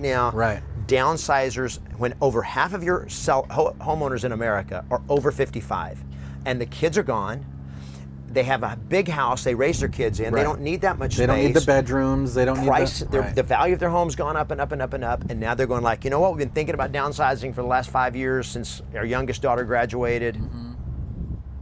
We remember 2008. Prices are about to go down. It's time. And that's going to be happening for the next 5 years. In the next 10 years, every homeowner, every empty nester, they're all selling. Now, so here's what I'm telling my agents. You find every house in your market that is 10 years and older, over 3,000 square feet, and you start talking to those people. They're all Love moving. that. Now, these are not this week, but over the next 10 years, you start building those relationships, you start getting in those neighborhoods, those people, and this includes your luxury markets, they're going to be selling. Here's the good thing, here's the beauty of why this part of the business, why downsizers are such a sweet spot. Number one, they all have equity. So because they've owned their house for a while. They've owned it for 10 years. It's for sure gone up. Sales. Even the ones that are going to be distressed sellers, they're going to be in default, but they're not going to be upside down like in 2008. It's a different world. So people are going like, well, should we start looking for short sales? No, short sales are not going to be what they were in 2008 because over the last 10 years, most people put down payments. Yeah, because you had to, otherwise you weren't qualifying. Right. So this is not like 2004, 5, 6, 7, and 8 when it was zero down, no job, no assets, all that stuff. So now people have equity, and your downsizers all have equity. Number one. Number two, the average FICO score of people 55 years and older in America is nearly 750. Oh, wow. The average FICO score of people under 50 is 650. So guess who has the best credit? Baby boomers. Yeah. So now they have equity, and they have good credit, and they have been homeowners for many, many years. So guess what? They ain't about to sell and rent. Right. They're going to sell and downsize and buy another house. So I'm going to qualifying shouldn't be an issue. Qualifying's no problem because they have equity, they have a down payment, they have credit, and they've proven they know how to make a house payment. So they're going to sell and they're going to buy and they're going to downsize, but you're going to double dip. You're going to sell that house and help them buy another house. And guess who they know? Other baby boomers. Other baby boomers. All homeowners, all have good credit, all have equity, all who are thinking about downsizing, all who are going to sell and buy. So every single person that you do deal with, every seller that is a downsizer, you massive leverage. And so where the big money is in real estate is understanding the levers of success. Is how do I leverage not only every deal, but how do I leverage every conversation? How do I leverage every hour? How do I leverage everything I do? Right. And the best way to leverage it is a high quality relationship with somebody that can do business with me and refer more business to me. That is a stable, mature relationship. Hands down, baby boomers, downsizers is the gold mine of the next 10 years. And I love that. I mean, that's a huge tip. Oh, huge tip. That one right there is $1 million a year for anybody. You could easily make a fortune on that right there. Yep. So just to recap, the biggest opportunities in real estate right now that you're seeing, number one was just rental properties, non-owner occupied properties, non-owner occupied, immediate hot stuff, low-hanging fruit. Fruit. Then it's second homes, which is all non-owner occupied property. Okay. All that. So rentals, short-term rentals, second homes, I was going to break. Homes, yeah, exactly. Perfect. Those, So all those, and then the other major group then is the downsizers. Downsizers still motivated for sell by owners and expireds, and the best of all is relationships. Yep. Your personal circle, where they have their radar on, looking for people that I can help. When I train them to say, hey, who do you know that's looking to buy or sell that I can help, and just keep that in their mind, so that when they hear that conversation, they go like, oh, and you train them. They got to call you. Don't tell that homeowner about me. I mean, do that, but don't just do that. tell me about that homeowner. Yes. Because I'll reach out to them. They're not going to call me. I'll be because they're proactive. scared. Exactly. Yeah, Exactly. 100%. Love that. Those are some really, really strong tips on just how to take advantage of the current situation. What do you think as far as like activities wise we as agents should be doing right now? Because I think fear is paralyzing people, uncertainty is paralyzing people, and a lot of people just are putting their heads in the sand. Yep. Where you and I both know homes are still selling every day, people are still buying, people are still selling, and a lot of agents are having their best year ever right now during this whole crazy time. So what should agents be doing every day to stay on the ball? So first, kissing frogs. Okay, let's Every kiss those motivated frogs. every motivated seller is a prince. But when you see them, they look like a frog. In other words, you can't tell if they're a motivated seller or not. So what do? You got to kiss them. Okay. You got to have a conversation with them. So more frogs you kiss, more princes you're going to find. So kissing frogs is the first step. Just whether you're a new agent or a seasoned agent, whether those are frogs you know or frogs you don't, the more frogs you kiss, the more princes you're going to find. Now there is a way to target that. I know you own a home. I know these are downsizers. That's more likely Right. going to be a Right. prince. I say that sellers are frogs. Buyers are snails. They're both slimy. You got to kiss both of them. But when you kiss a frog, they can leap your business forward. When you kiss a snail, it's just going to slowly drag you along. That's a buyer. So, but one is kissing frogs. Okay. And there is a Mercedes car sales guy in Britain, in England, that is the number one sales guy. Use a new car salesperson for Mercedes in the UK. Okay. He sold in 2018, I don't know about last year, but in 2018, he sold 5 times more cars than the number 2 sales guy in all of the UK. Wow. So he's a 5 killer. times more the average. He sold 5 times more than number 2. What do you do different than everybody else? Well, and you go into a car dealership, whoever's the up salesperson, they come walking up, hey, can I help you? So when you're not the up guy, you're just hanging out. You're just waiting, you're surfing the internet, drinking coffee, shooting the bull with the guys or whatever. This guy walked out of the dealership, he walked out on the main street that in front, every dealership's on a busy street, right? He would stand on the curb and he would flag people down and sell them cars. That is happening today in the 21st century. A guy walks out there and stops cars. He kisses frogs all day, every day. Now, he doesn't stop every car. And do you think he ever has people honk at him? Oh, I'm sure Yell he at gets him, just salute torn him. up. Oh, he gets ripped to pieces. Yeah. But that's not what he's looking for. He's looking for the people that he can sell cars to. Yeah. So here's who he stops. People that own or driving a Mercedes-Benz that is 2 to 5 years old. Yep. That's exactly what I was He's going to say. already pre-qualified 'em. He probably looks for the older Mercedes-Benzes first. And he knows that they're the ones that, he doesn't have to sell them on the quality of Mercedes. They're already a customer. They're already a customer. And their dealer, their car salesperson has never talked to him since the sale. Right. And the new models are so much better. Mm-hmm. So all he's got to do is start a conversation, and they come in, and he literally, where the best guy out there will sell 2 cars a day, he sells 10. Wow. Because he just goes out there and stands on the curb. So what does That's that look kissing like? frogs. What does that look like for an agent? Is that pounding the phones? It depends. So okay. this goes back now to where the business is. Okay. Okay. So I'm looking at expireds and for sale by owners. Pounding the phones right now is probably the best way to do that. Yep. But here's the key to real success: is a multi-dimensional approach. I call it MMA, a mixed method approach to selling real estate. Just like MMA, what it. Bruce Lee did as a martial artist was, he said, it's not just one martial art. He said, I take all the different martial arts, and I pick the best of the best, and I bring them all in, and I have multiple different strategies that I'll use from whatever I can use. So in MMA and real estate, a mixed method approach is, I built my business as a real estate agent with a one-shot approach. Phone calls. Okay. I called expireds for sale by owners 3 hours a day, every day. That's all I did. I didn't door knock. I didn't send mailers. I didn't talk to people I knew.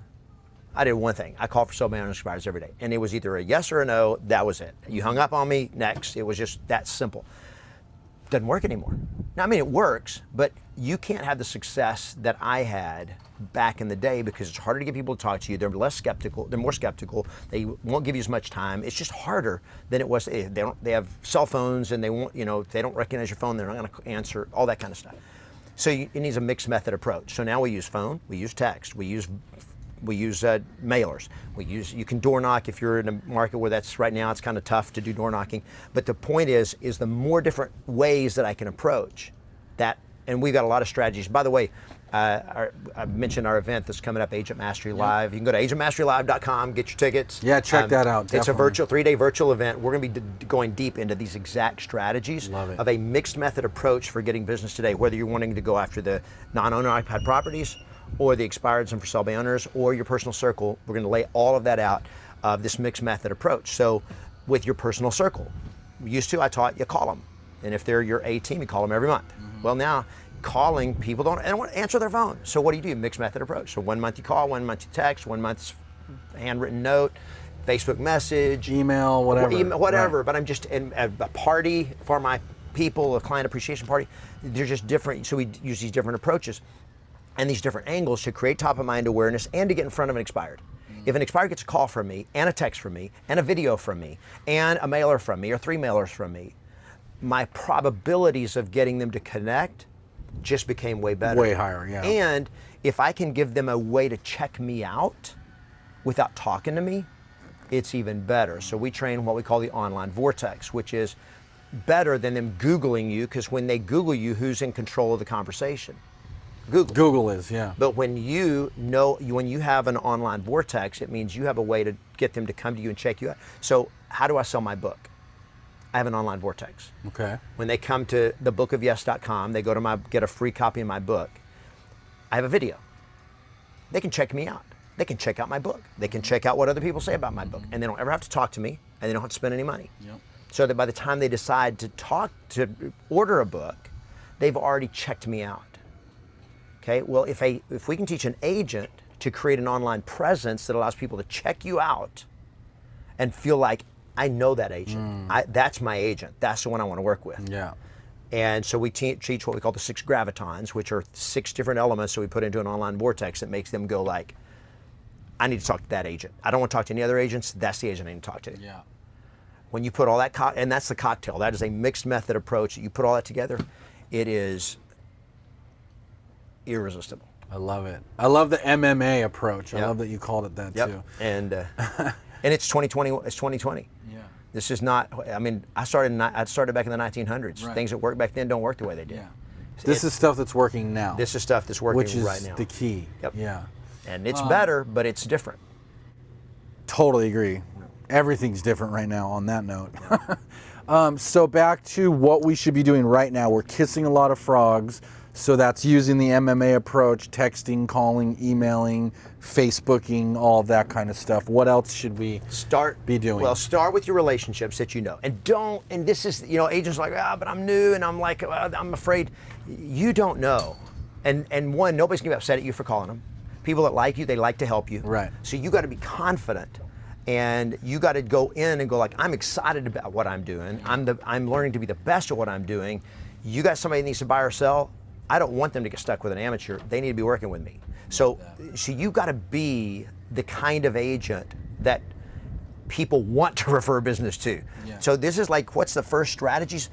Commit to get good. This is one of the first superpowers. That was one of your 4 superpowers. That's right. Exactly, is your commitment. Yeah. The moment people are like, well, I'm new, but how do I get good? I'm not good yet. Here's the thing.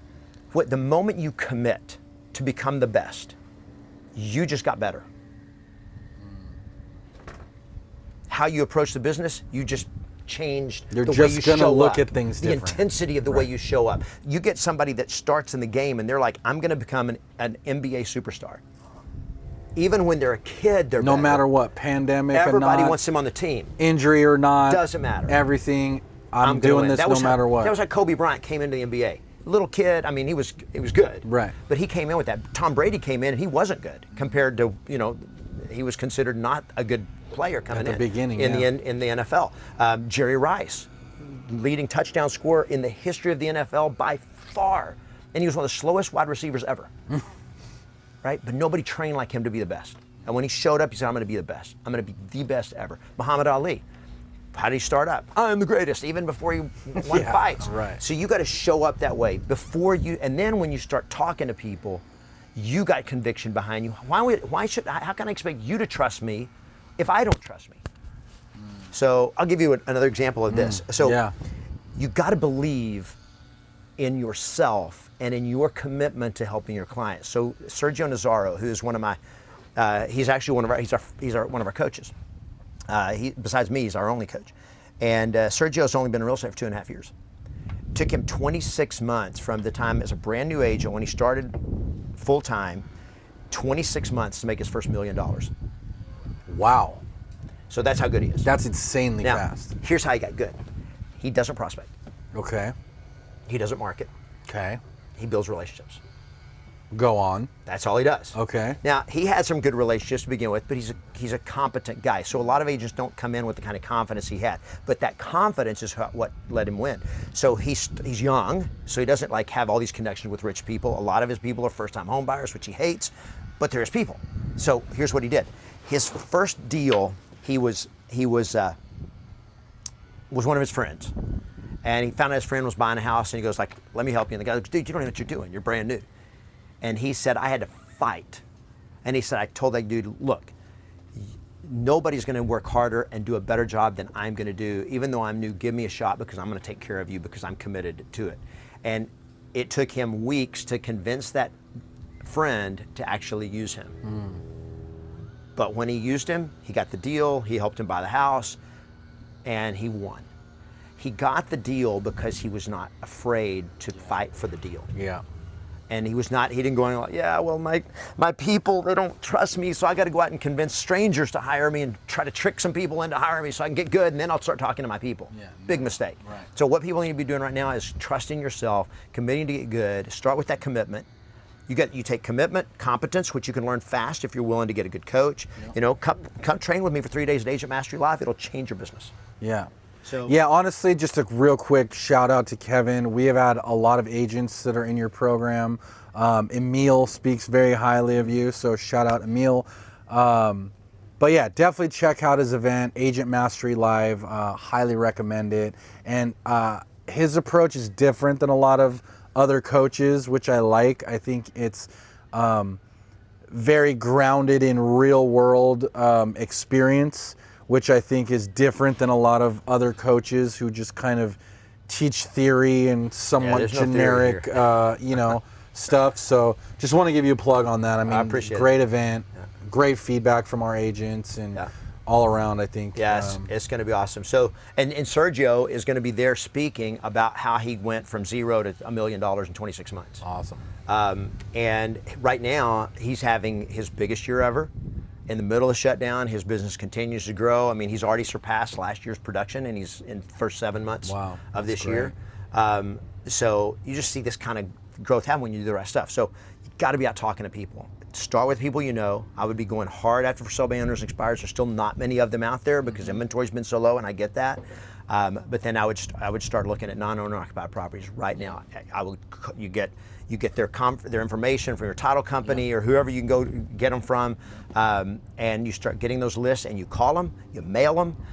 What do I mail them? I will be training that at Agent Mastery Live. I can't tell. I mean, there's I can't give you the whole thing just because of time. But the MMA approach, and then you just keep after them, and business is going to come from that. And then train. Skills are more important today than ever before. You got to know how to handle objections. You got to know how to be competent, answer questions, be confident. You got to know what's happening in the market. I just shot a new video this morning that'll go out on YouTube next week, and they can follow me on YouTube. Just go to just look up Kevin Ward Real Estate. Yeah, we'll put that on. Lito put that on for him. Yeah. So I just did this video on how to stay on top of the market, to know what's happening in the market, how to track the statistics and all that. And we're actually providing them a free download of a spreadsheet, so they can here's the exact statistics that you need to track and all of that, so that you can become the economist in your city. Yeah. The real estate economist in your city, because that expertise people will trust, and you become that resource. And the data doesn't lie. And the data does not lie. Once you present the data to a seller, it makes things a lot easier. Yeah, I mean, the data can lie. Don't want to oversimplify. Yeah. Because right now, it can look like home prices are going up. Well, they are in some markets, but that can deceive them, make them think, oh, the market's going to keep going up. Just because it's going up today does not mean it's going to keep going up. Yeah, totally agree. I was more thinking of like just how many homes have sold in your market, how many are active right now, what's the average sale time, things like that. Because when you can spit those numbers, and those are all available through your different associations, they're all public, free information that's easy to find. But when you can know those numbers, you are the expert then. Yep. And the more familiar you are with them, the more confidence you have in that communication. So, yeah, absolutely. Love that. What about as far as objection handling? I know that maybe this is a two-part question, but how are you coaching people on handling the I just want to wait till after COVID objection? Yeah, so it all depends. Okay. What's their motivation? So here's the thing about sales.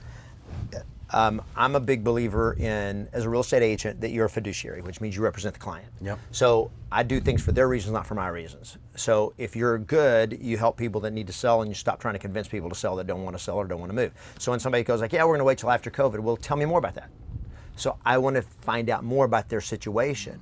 If they're waiting because they're scared, I get that. So now we got to address their fear. If they're waiting because they think the market's going to go up, now we got to address the probabilities. Right. What's going to happen to the real estate market? I'm very confident that in the next 8 months, once the 12 months of forbearance runs out, home prices are going to start dropping. Mm-hmm. It may be sooner. We got an election coming up. Right now, they're going to do everything. President Trump is going to do everything in his power to keep the economy moving along. Right. The Feds are going to keep stimulating the economy, trying to keep the stock market pumped up. As long as that's happening, interest rates are record lows right now.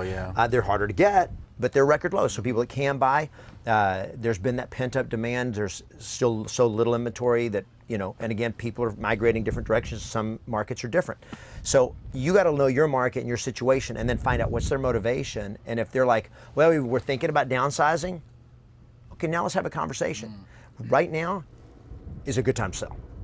If you wait 6 months, we don't know. But there is a high probability you're going to be competing with a lot more supply, meaning prices are going to drop. And what I would hate to have happen is 6 months from now, you're sitting here kicking yourself because you just lost $20,000 or $30,000 or $40,000 of equity by waiting. So we know now is a good time to sell. Yeah. And then you can rent temporarily, which is not hard to find a good temporary rental that you can get for a song because there's so much vacancy out there, and wait a year and buy when prices come down if you want to, or if they got money and they're ready to go, they can buy right now and you can find good deals. Yeah.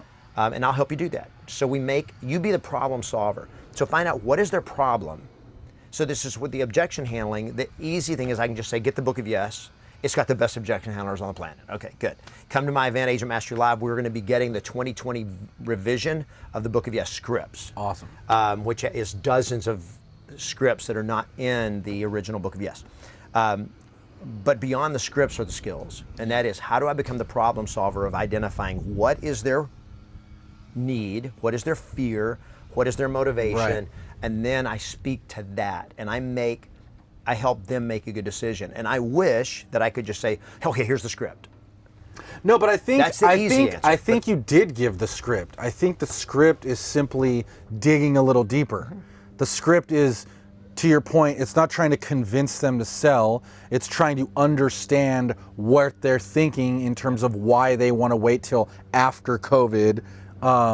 And then if it's something as we were just going to test the waters and, we don't feel now's the time, that's completely different than the other example you gave where of people thinking about downsizing. Oh, yeah, they've been right. Thinking about they're thinking about downsizing, but they're want to wait for top dollar, right? Mm-hmm. That's a completely different direction than the first direction. But now is the time for top dollar. Exactly. Period. If anybody is thinking about, you got anybody that's been thinking about it and they want top dollar, it's right now. Now, at some point in the next 4 or 5 months, they may could get a little more. Right. But it's a risk. But it is risky. And the further out you go, the higher the probability is that the market is going to collapse. Our economy is in trouble. And, it's just the way it is. And so I think people hear that in the real estate business and they go into fear mode. Mm-hmm. But I don't think that's necessarily a fear mode situation. I think that's a normal situation. I think if you look back over the last 70 years in real estate, there's been lots of highs and lots of crashes, and this is a very normal part of the cycle. And those of us who've been through 2008 understand that probably more than newer agents. But how do you think we prepare for that? Get a coach. I mean, you gotta. I can't imagine going through what I've gone through on my own. Okay, I got a question on that. Yep. So I think a lot of people hear that coming from a coach, Yep. and they're like, "Oh, this guy's just trying to pitch coaching, blah blah blah blah blah." But I personally totally agree with you. I think that getting a coach, mentor, mastermind group, whatever you want to call it, is the key, because you're dealing with people that are in the trenches, that have gone through cycles, that are still producing at high levels right now with everything going on. Yep. And those are the people that you want to learn from and model from their success. Yep. And as a coach, my credibility is that I spend 3 times as much a month on coaching my own coaches as I do for this boat. And you know how much, I told you how much it costs just to rent the slip for this boat. The amount of money that we invest still as a coach in coaching is, I know that if I'm going to keep helping agents and changing times, I got to have the best coaches in the world. And I don't have real estate coaches. I have real estate mentors, but I have coaches that train me on mindset, on markets, on money, on just training on fitness, skills, whatever, on communication, personal training, leadership. Yeah, it could be anything. And all of this. I just joined another mastermind this last week that it's a previous coach of mine that I went back in with. We have a business coach because we're building a business. Yep. So we have, my wife and I have, and my wife runs our company, so she's our CEO. She has a CEO coach. Yeah. And I just want to say I completely echo that exact same statement. Well, you guys we have coaches. Yeah. We're in mastermind groups. The amount of money we spend a year on coaching, training, masterminding is ridiculous, but it's never not paid off. It's never not paid dividends, and I'm sure you would say the same thing. And to put it into perspective, there's no professional athletes that don't have a coach. There's no top people in the top of any field that don't have a coach, advisor, mentor, someone that fills that role, because ultimately when you're on your own, on the days that you don't feel like working, you're just not going to work. Whereas if you have a coach and you have to report numbers and someone's holding you accountable, then you're going to do the stuff that you need to do even on the days that you don't feel like doing it. 100%. And even Tom Brady, greatest NFL quarterback of all time, he still has coaches beyond his coaches. Yep. You know, his coach, the quarterback coach for Tom Brady is Tom House in Orange County, California. And now he can't fly back and forth like he used to do. So now what do? He records himself every day and he sends videos of him doing a 3-step drop. Right. But this guy's done tens of thousands of 3-step drops in games. I mean, he knows how to do a 3-step drop, but he's still working. And his coach will be like, okay, when you just made that pass on that second thing on the video there, he said your off arm flew out a little bit. Just tighten Keep that up. that in tight. I mean, this is the guy who wants to be the best ever, and he's put the fruit on the tree. Here's the difference between pros and amateurs. Pros have coaches. Amateurs don't. Yeah. Pros make a lot of money. Amateurs don't. Yeah. And so, everyone right now, skills are going to matter more. Keeping your mindset, everything in play is going to matter more. That's what the whole 7 domains that we talk about becomes. There is not a simple strategy to build something great. And right now is the time as a real estate agent. When it's the best time to be in real estate, is it the best time to build something great? Yeah. If you're just looking to sell a few houses and pay your bills and be comfortable, there is not anywhere in the world right now that's going to be comfortable. But if you want to build something that's going to be great, there's never been a better time than right now. Yeah. To achieve greatness and build something. Yeah. Right now the deck is getting reshuffled, and I love how this circles back to your original point on intention. If you intentionally set the goal to grow during this time, you will grow during this time. Yep. And just being intentional and following the steps and just kind of like following the game plan, ideally having a coach, mentor, someone that can guide you through and avoid the pitfalls. And then also back to your point about studying top producers, like, all these coaches, they've written books, all these famous politicians have written books. All these great businessmen have written books. All these great real estate coaches have written books. So like the information is out there, and if you just keep putting that in your head, you got to stay positive. You got to keep moving forward. People are buying and selling every day. Inventory goes up, inventory goes down, prices go up, prices go down, but there's always business to be had for the people that will go out there and make it happen and get it done and keep a positive mindset. 100%. Love that. So one thing that I saw a video that you put out and we've talked about in the past is your strategy for getting 5 deals from every listing. So I just kind of want to touch on that real quick because I think now more than ever, to your point, having a strong vortex and a strong referral network is going to be a key piece in, you know, advancing the business over the next couple of years. So. Well, so that strategy, and that strategy has continued to evolve. So it starts with very simply with every client, as I let them know up front, hey, my goal is not just to sell your house. My goal is to do such a great job for you on this transaction that you'll want to refer everybody you know that needs to buy or sell a house to me, and I'll be your realtor for life. Is it okay going in if you know that's my commitment? I love it. So you're pre-framing that right away. You're pre-framing them.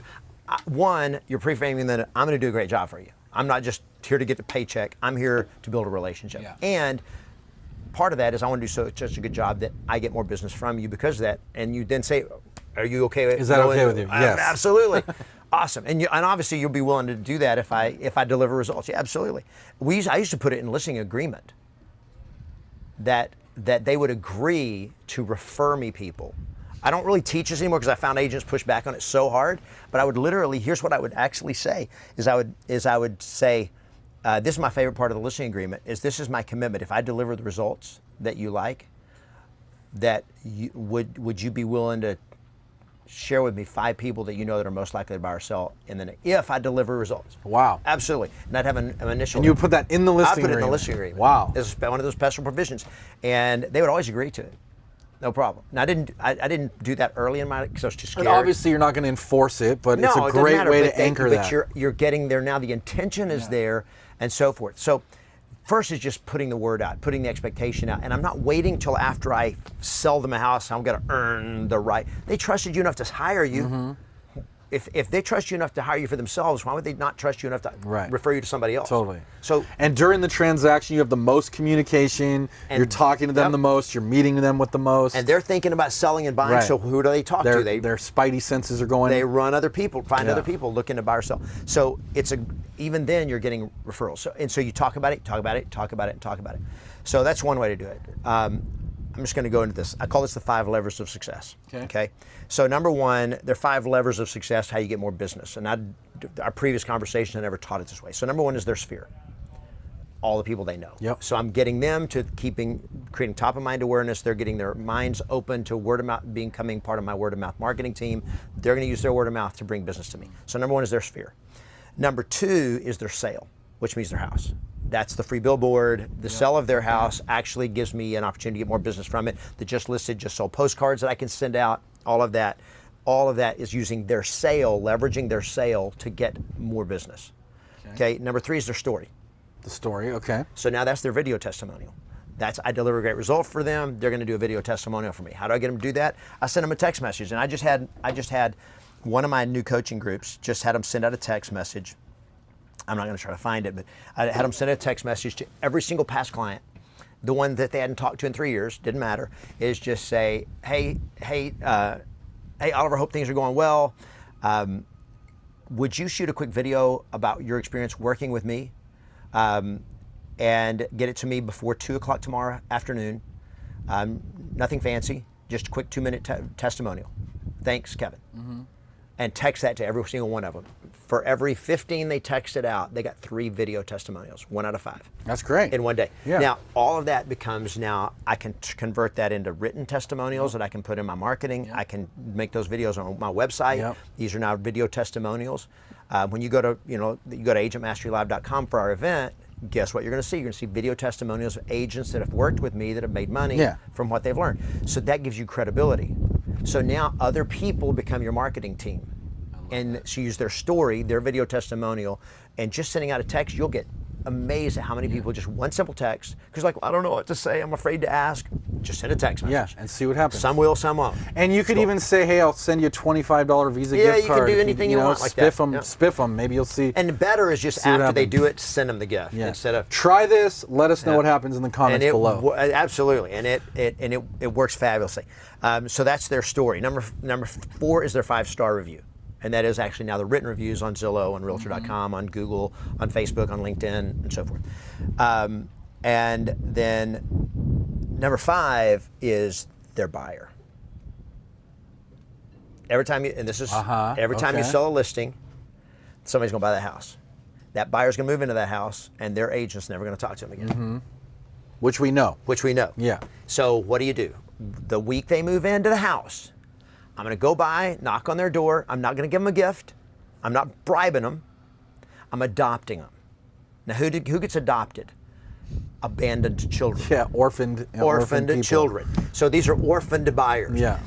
If I go by and they've got a good agent and their agent's staying in touch with them, I'm not going to get them. Right. I'm good with that. I'm fine with that. But I'm going to go by and I'm going to knock on their door. Hey, I was the listing agent. Here's my card. Congratulations. I want to congratulate, and I wanted to drop by and make sure everything was good.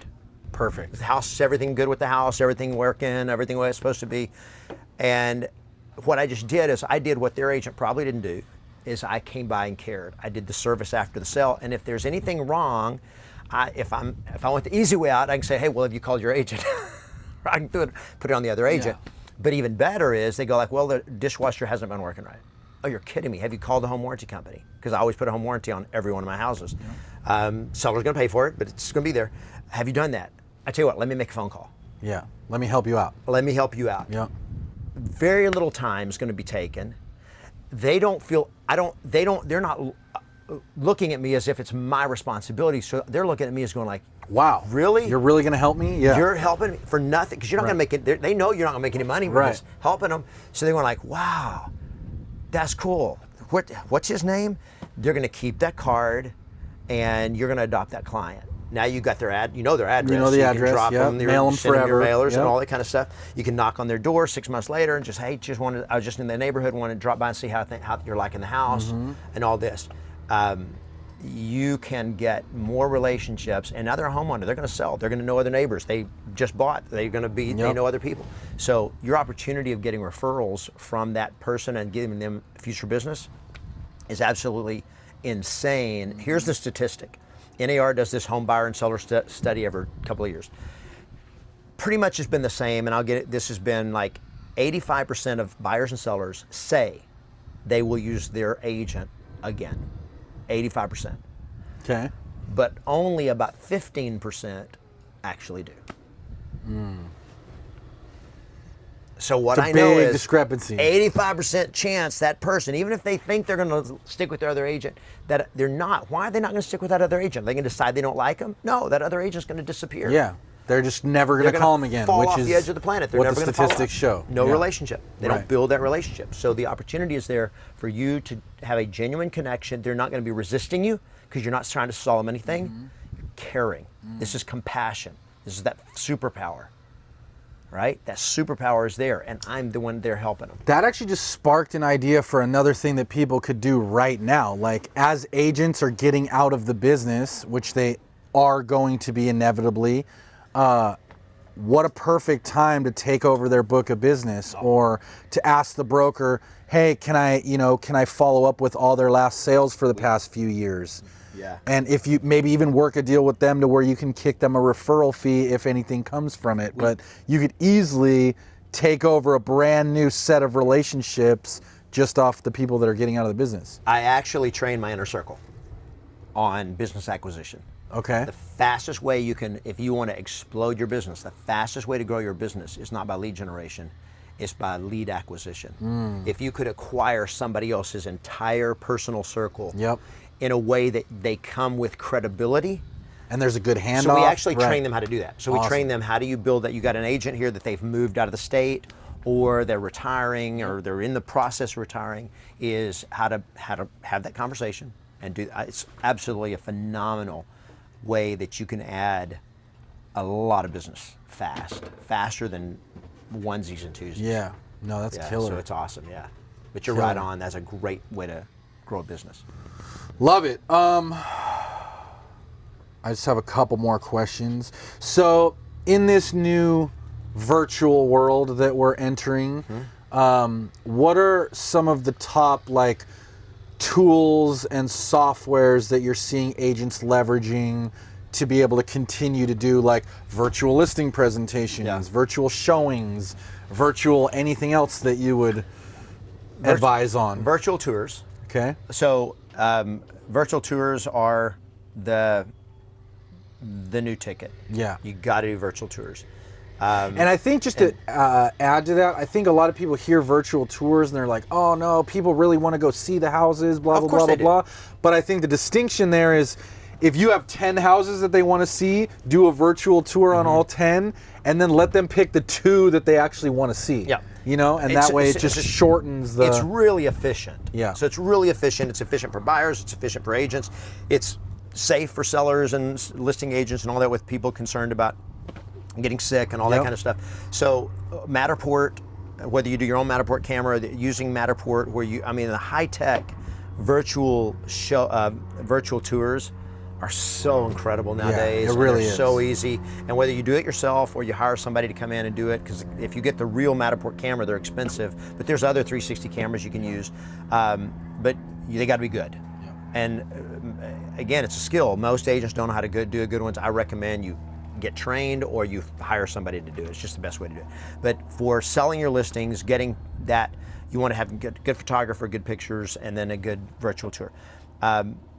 Zoom is, I think, the best platform out there, and there's not the only one. There's others that are decently as good probably, but it's what we use. But Zoom for virtual listing presentations. Okay. That was actually going to be, I was parlayed into my next question about tips for virtual listing presentations. Yeah, so virtual listing presentation is really no different than a regular listing presentation. If you have a good presentation and you know how to use the skills, you just got to practice with the software. Because the worst thing is when you accidentally mute yourself or you accidentally end the call. Hold on, I'm on the wrong window or whatever. Or you share the wrong browser. It's like, whoa, that was not the one I wanted them to see. It just like any presentation, most agents never, and I'm telling you, when the second agent team there was a mega team that made over $1 million a year. I remember sitting down with them in one of the first coaching sessions and asking them, so how good is your listing presentation? And this was her immediate response. It's not that good. Not that good. No, it's never. I just need to work on it. And I'm like, they're here in Redondo Beach. They're awesome. I mean, freaking awesome team, and they crush it with listings. They've been doing it for years and years and years. Mega team. But they know it's just because they're good and nice people. But their actual ability to sit down and lead people to decision, they're pretty good at not taking over press listings. And I haven't coached them in years because this was back when I was team leader. Mm-hmm. But I just remember that. And when I talk to top agents and go like, on a scale of 1 to 10, how good is your listing presentation? And they're all like, I could use work. It's really not that good. If you have a skilled presentation, people trust that. And that's how you get them to, number one, make a decision on the spot, and 2, how to get them to make a decision on the right price, leading them to a decision. I say the number one purpose of a listing presentation is not to get a listing, it's to lead the seller to a decision. Because if I lead them to the wrong decision, even if I get the listing, it's going to be a pain in the neck. I'm not going to get it sold, or it's going to be overpriced or whatever. It's going to take me time, it's going to cost them money. But mastering those skills of doing a great presentation, it's the same in person as it is on Zoom. So you got to know how to do a great presentation, whether it's virtual or in person. Now, I will say this, if you're in person, always better. 100 That's the times. ideal scenario. Ideal scenario. Right. So how do I do that? Well, you got to respect social distancing. I mean, we're doing this thing. We're probably within 6 feet, but we're sitting outside, and so this was all coordinated to kind of create that social distancing, this respect safety. Yep. When you got sellers, it's not so much it's not just safety. It's also how they feel. Mm-hmm. Are they afraid, and so forth? Because people that are afraid aren't going to make decisions. Mm-hmm. But the problem is, if I wear a mask, masks hide your face. Well, that's a big chunk of your communication, your body language, your face. So we get a transparent mask. They have transparent masks that you can wear that cover your face. Oh, that's a cool idea. I've never seen that. That they can see your, and I've got a video on it where I think, okay. I don't know if I did a video about where, and I was showing that I was ordering them, so I hadn't got them yet. I got them now. And on that note, check out Kevin's great. YouTube channel because he does have a ton of great videos. There are a few videos up there. Yeah. So we give them the clear face mask. That way you can give them brand new ones. You give them their, so they have them and you have them. I can see their face. Yep. And they can see mine. Yep. So if you can get in person, it's better. You can sit at a distance. Yep. Again, that's hard, but it's better than even sit in the backyard. I mean, sit in the backyard, right. wherever. Or on the patio. In Southern California, it's easier than if you live in Las Vegas. For sure. Outside. But that is really the big things, and then just communicating with people. Make people that are confused or uncertain don't make decisions. And so in times of uncertainty, in times of fear, people need reassurance. They need higher levels of communication. You got to talk to people. I really like talking to people where I can see them. So if you can FaceTime with clients, with leads, with prospects. When you set an appointment with somebody you've never met before, right. You immediately take your phone and you turn your video on and say, "Hey, Oliver, Kevin Ward here. Hey, listen, it was great to talk to you and looking forward to meet with you and your wife Thursday afternoon at 4:15. I just wanted to shoot a quick video to introduce myself and let you know that if you have any question or anything, I'm here for you. This is my cell phone number. Please feel free to call me or text me, and I look forward to seeing you and your wife on Thursday at 4:15. That's great, yeah. And then you text them that video. Now, it does several things. One, it makes you a person. Yep. Now they're seeing me unmasked and all of that, and they're never going to delete that. Yep. I don't email that to them. I text it. People delete emails. They don't delete texts. And they'll keep it, and if they ever want to remember, we've been talking to all these agents, what was that one? And then he sent me the video. The video. And they're going to find you, even if they don't save you in their phone. So just little things like that, the more connection, the more conversation, the more communication that you have, people trust that. And they got to believe you. They buy you. They don't buy your marketing plan. Right. They don't buy your track record. They don't buy your company. They got to buy you. Definitely. Yeah. I love that. And then I love the clear mask thing. That's pretty cool. I've never heard that one before. It's called, I think, clearmask.com. I think that's I'm sure if you Google I don't make any money on it, so you'll be able to find it. Yeah. Another tool that I like that I've seen a lot of our agents winning with is called Prezi. And it's basically like a way to make your PowerPoint presentations way sexier. So it just adds animations and different things like that. So if you are having to do a Zoom, now instead of just flipping through a basic PowerPoint, you've just got a little more of that, upscale feeling and the more interactive. So it's another tool. Check that out. It's Prezi. I think it's Prezi.com. And I think you have a lot of stuff on listing presentations. If people want to learn how to tighten those up, where can they find some info on that? I mean, so my listing presentation script is... Because we could probably talk another 2 hours on that. Oh, yeah. Well, and like my listing presentations, I don't teach to use a PowerPoint. Okay. I teach to use you. And it's crazy. When I do my live events, I don't do PowerPoint. Yeah. For 3 days, you get me. Dang. And it was crazy. I used to do PowerPoints, and I found that PowerPoints were like a crutch and they were like a trap, because I had to get through the slides, and I had to, instead of connecting with the audience and talking to them and being with them. So I can see that. When you understand how to lead people to a decision, problem with a PowerPoint, and I'm not against them, I just don't like them. The problem with the PowerPoint is it makes too much about you.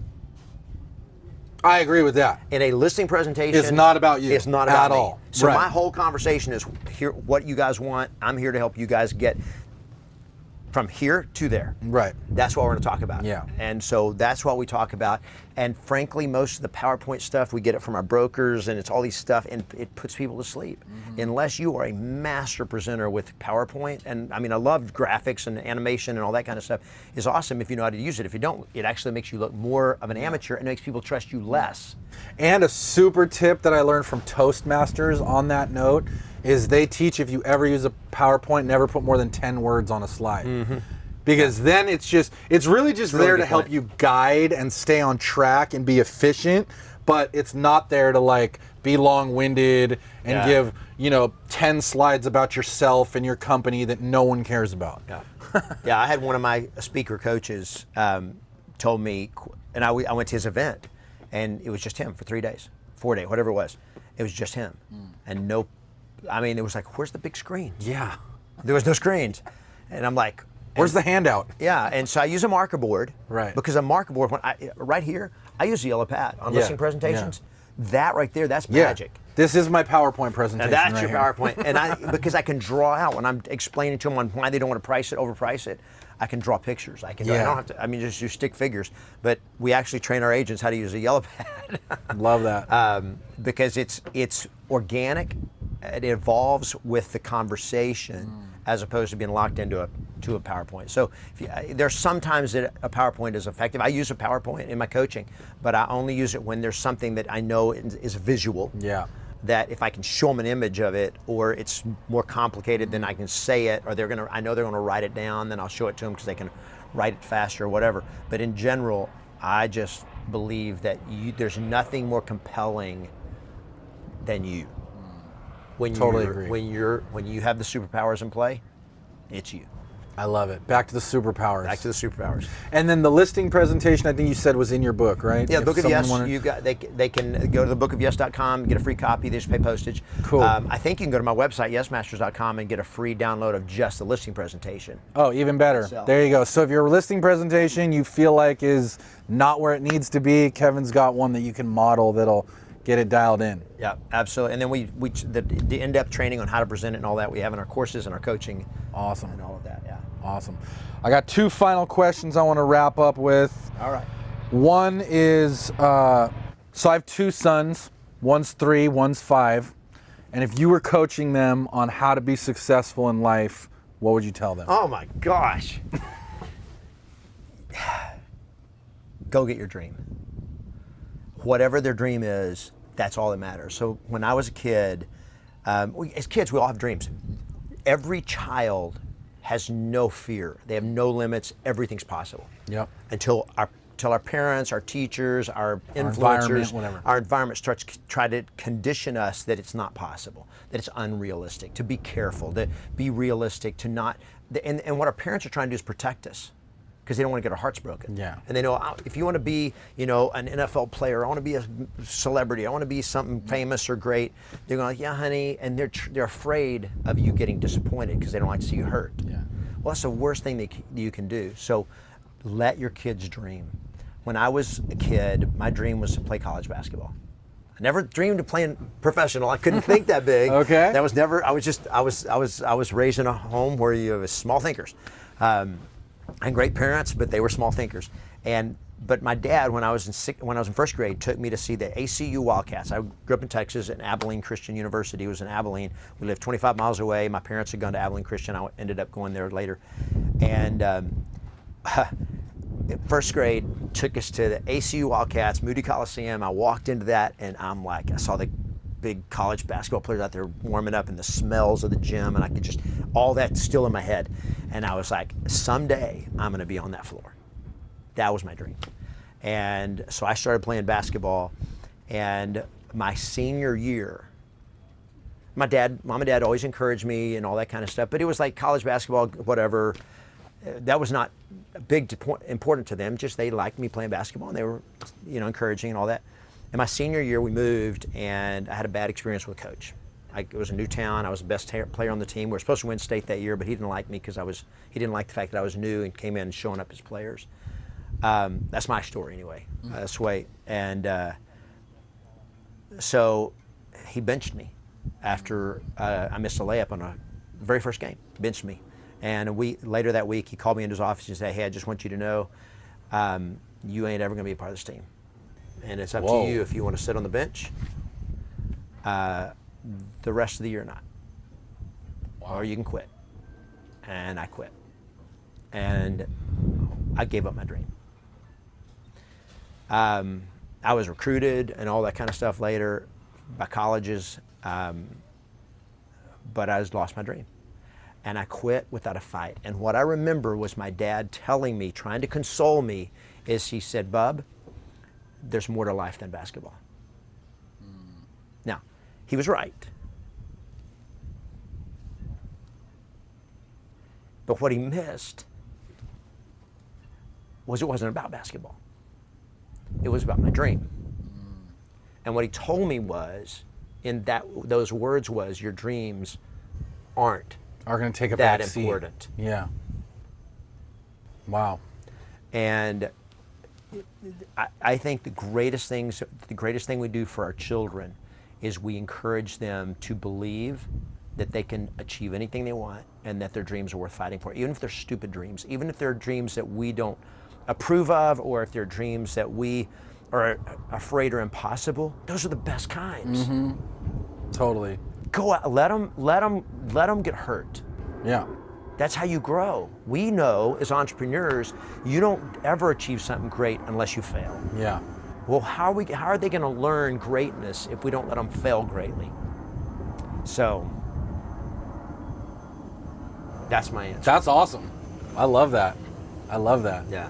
Never give up on your dreams, That's no matter right. what anybody tells you. You're worthy of your dreams, and your dreams are worth fighting for. That's amazing. Yeah. Thank you. That's great advice. And just the last one I have is looking back over your entire career. Obviously, you've had ups, you've had downs. What would you say is one thing that you wish you knew sooner? Probably that same thing, is that I've got a lot of thoughts racing through my brain right now. So when I was in third grade, and a lot of people that know me have heard me talk about this, my first day at third grade I got beat up by a bully. Wow. His name was Buddy. I was new, we just moved to a new town, and it was on the school playground, first day of school, and this kid walks up to me and he goes like, "Hey, want to fight?" And I'm like, no. No? And he's like, "Well, I do." And he grabbed me, got me in a headlock, and just started beating the crap out of me. I had a brand new pair of glasses I got for third, and broke them. That I just was devastated. I go home, and when I get home, I can still remember sitting in my mom's lap, and I'm just, bawling. And I can remember my mom saying, "Bub, you did the right thing to not fight back. You just turn the other cheek, and kids like Buddy will leave you alone." Damn. And that day, I was basically taught, or what I internalized was, you don't fight back. And you don't stand up for yourself.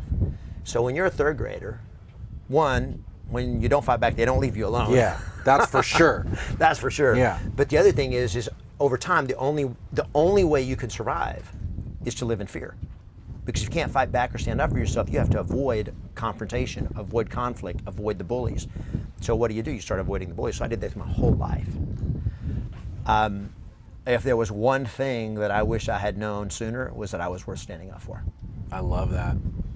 And that's especially fitting with what's happening right now. Because a lot of people are getting beat up right now. And they're just like, Yeah. Yep. And it's about not throwing in the towel. Come on. And not giving up, and not letting your mind go to a place that's scary and dark, but figuring out what you need to do to take advantage of the situation. 100%. This all unfolded. You and I were talking earlier before this interview about our live event in March, and we had to cancel. Literally, we had to cancel. It was all unglued.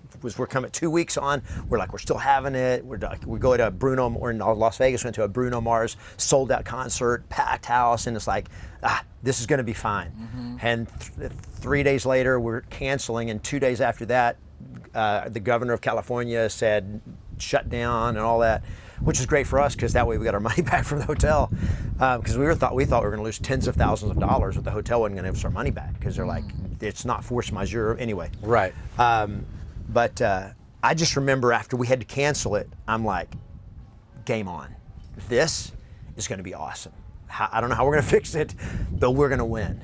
And so it was just like that attitude of, instead of surrendering or cowering in the corner and going like, oh no, what's happening to the world, and it's all that, is looking at it and go like, this is going to be the best opportunity. It's going to be hard, and we lost hundreds of thousands of dollars in the first few months of the year with all the changes, but we knew we could adapt.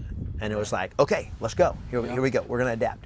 And you make the adaptation, and just in the attitude of like, whatever comes, we're going to adapt. We're ready for it.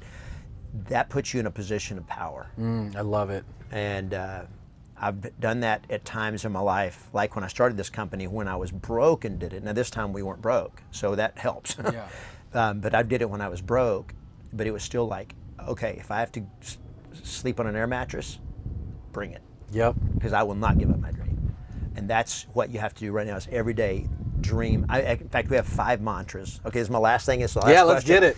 All right. My last thing. I train what I call the 5 mantras of success, and they've never been more important than they are right now. 5 mantras. Dream bigger. And right now you got to dream bigger. Don't dream smaller. Dream bigger. Number 2, move faster. Now is not the time to stop moving. Move faster. Run forward. That's right. Number 3, get tougher. And right now are times that it'll help you. A lot of opportunities get tougher. Get tougher. Number 4, push harder. Push yourself harder than you ever thought you could. Push for business harder. You just push things harder than you've ever pushed before, because you never know what's possible until you push the limits. And then number 5 is just do more. Don't do less, do more. Make more stuff happen. And those are my 5 personal 5 mantras. Those are killer. Of success. That's honestly like the perfect note to end this on, because I think at the end of the day, those are the 5 things that are going to get us all through this. It's the working harder, it's the staying positive, it's the not accepting no, it's the continue advancing in the face of fear, in the face of uncertainty. And that is what's going to separate the people that put their head in the sand and just wait for this to be over, versus the people that will continue to advance, continue to grow, continue to make things happen, and not accept this as something that can stop you from growing and moving forward. You can win or you can lose. Love it. But it's up to you. And we're going to win. That's right. Absolutely. We're going to win. If you're going to win, hit that like button. If you have any questions, leave a comment in the comments down below. Hit the subscribe button for future videos. And definitely check out his book and his events, yesmasters.com. And what was the live event? Agentmasterylive.com. And agentmasterylive.com. Really appreciate you coming on today, Oliver. Kevin. Yeah, it's been a really good time. I've enjoyed it. I cheers you, but I think I'm pretty much out. I'm just lukewarm. I think it's room temperature. But thanks again, man. It's been really great. And we'll see you on the next one. Win.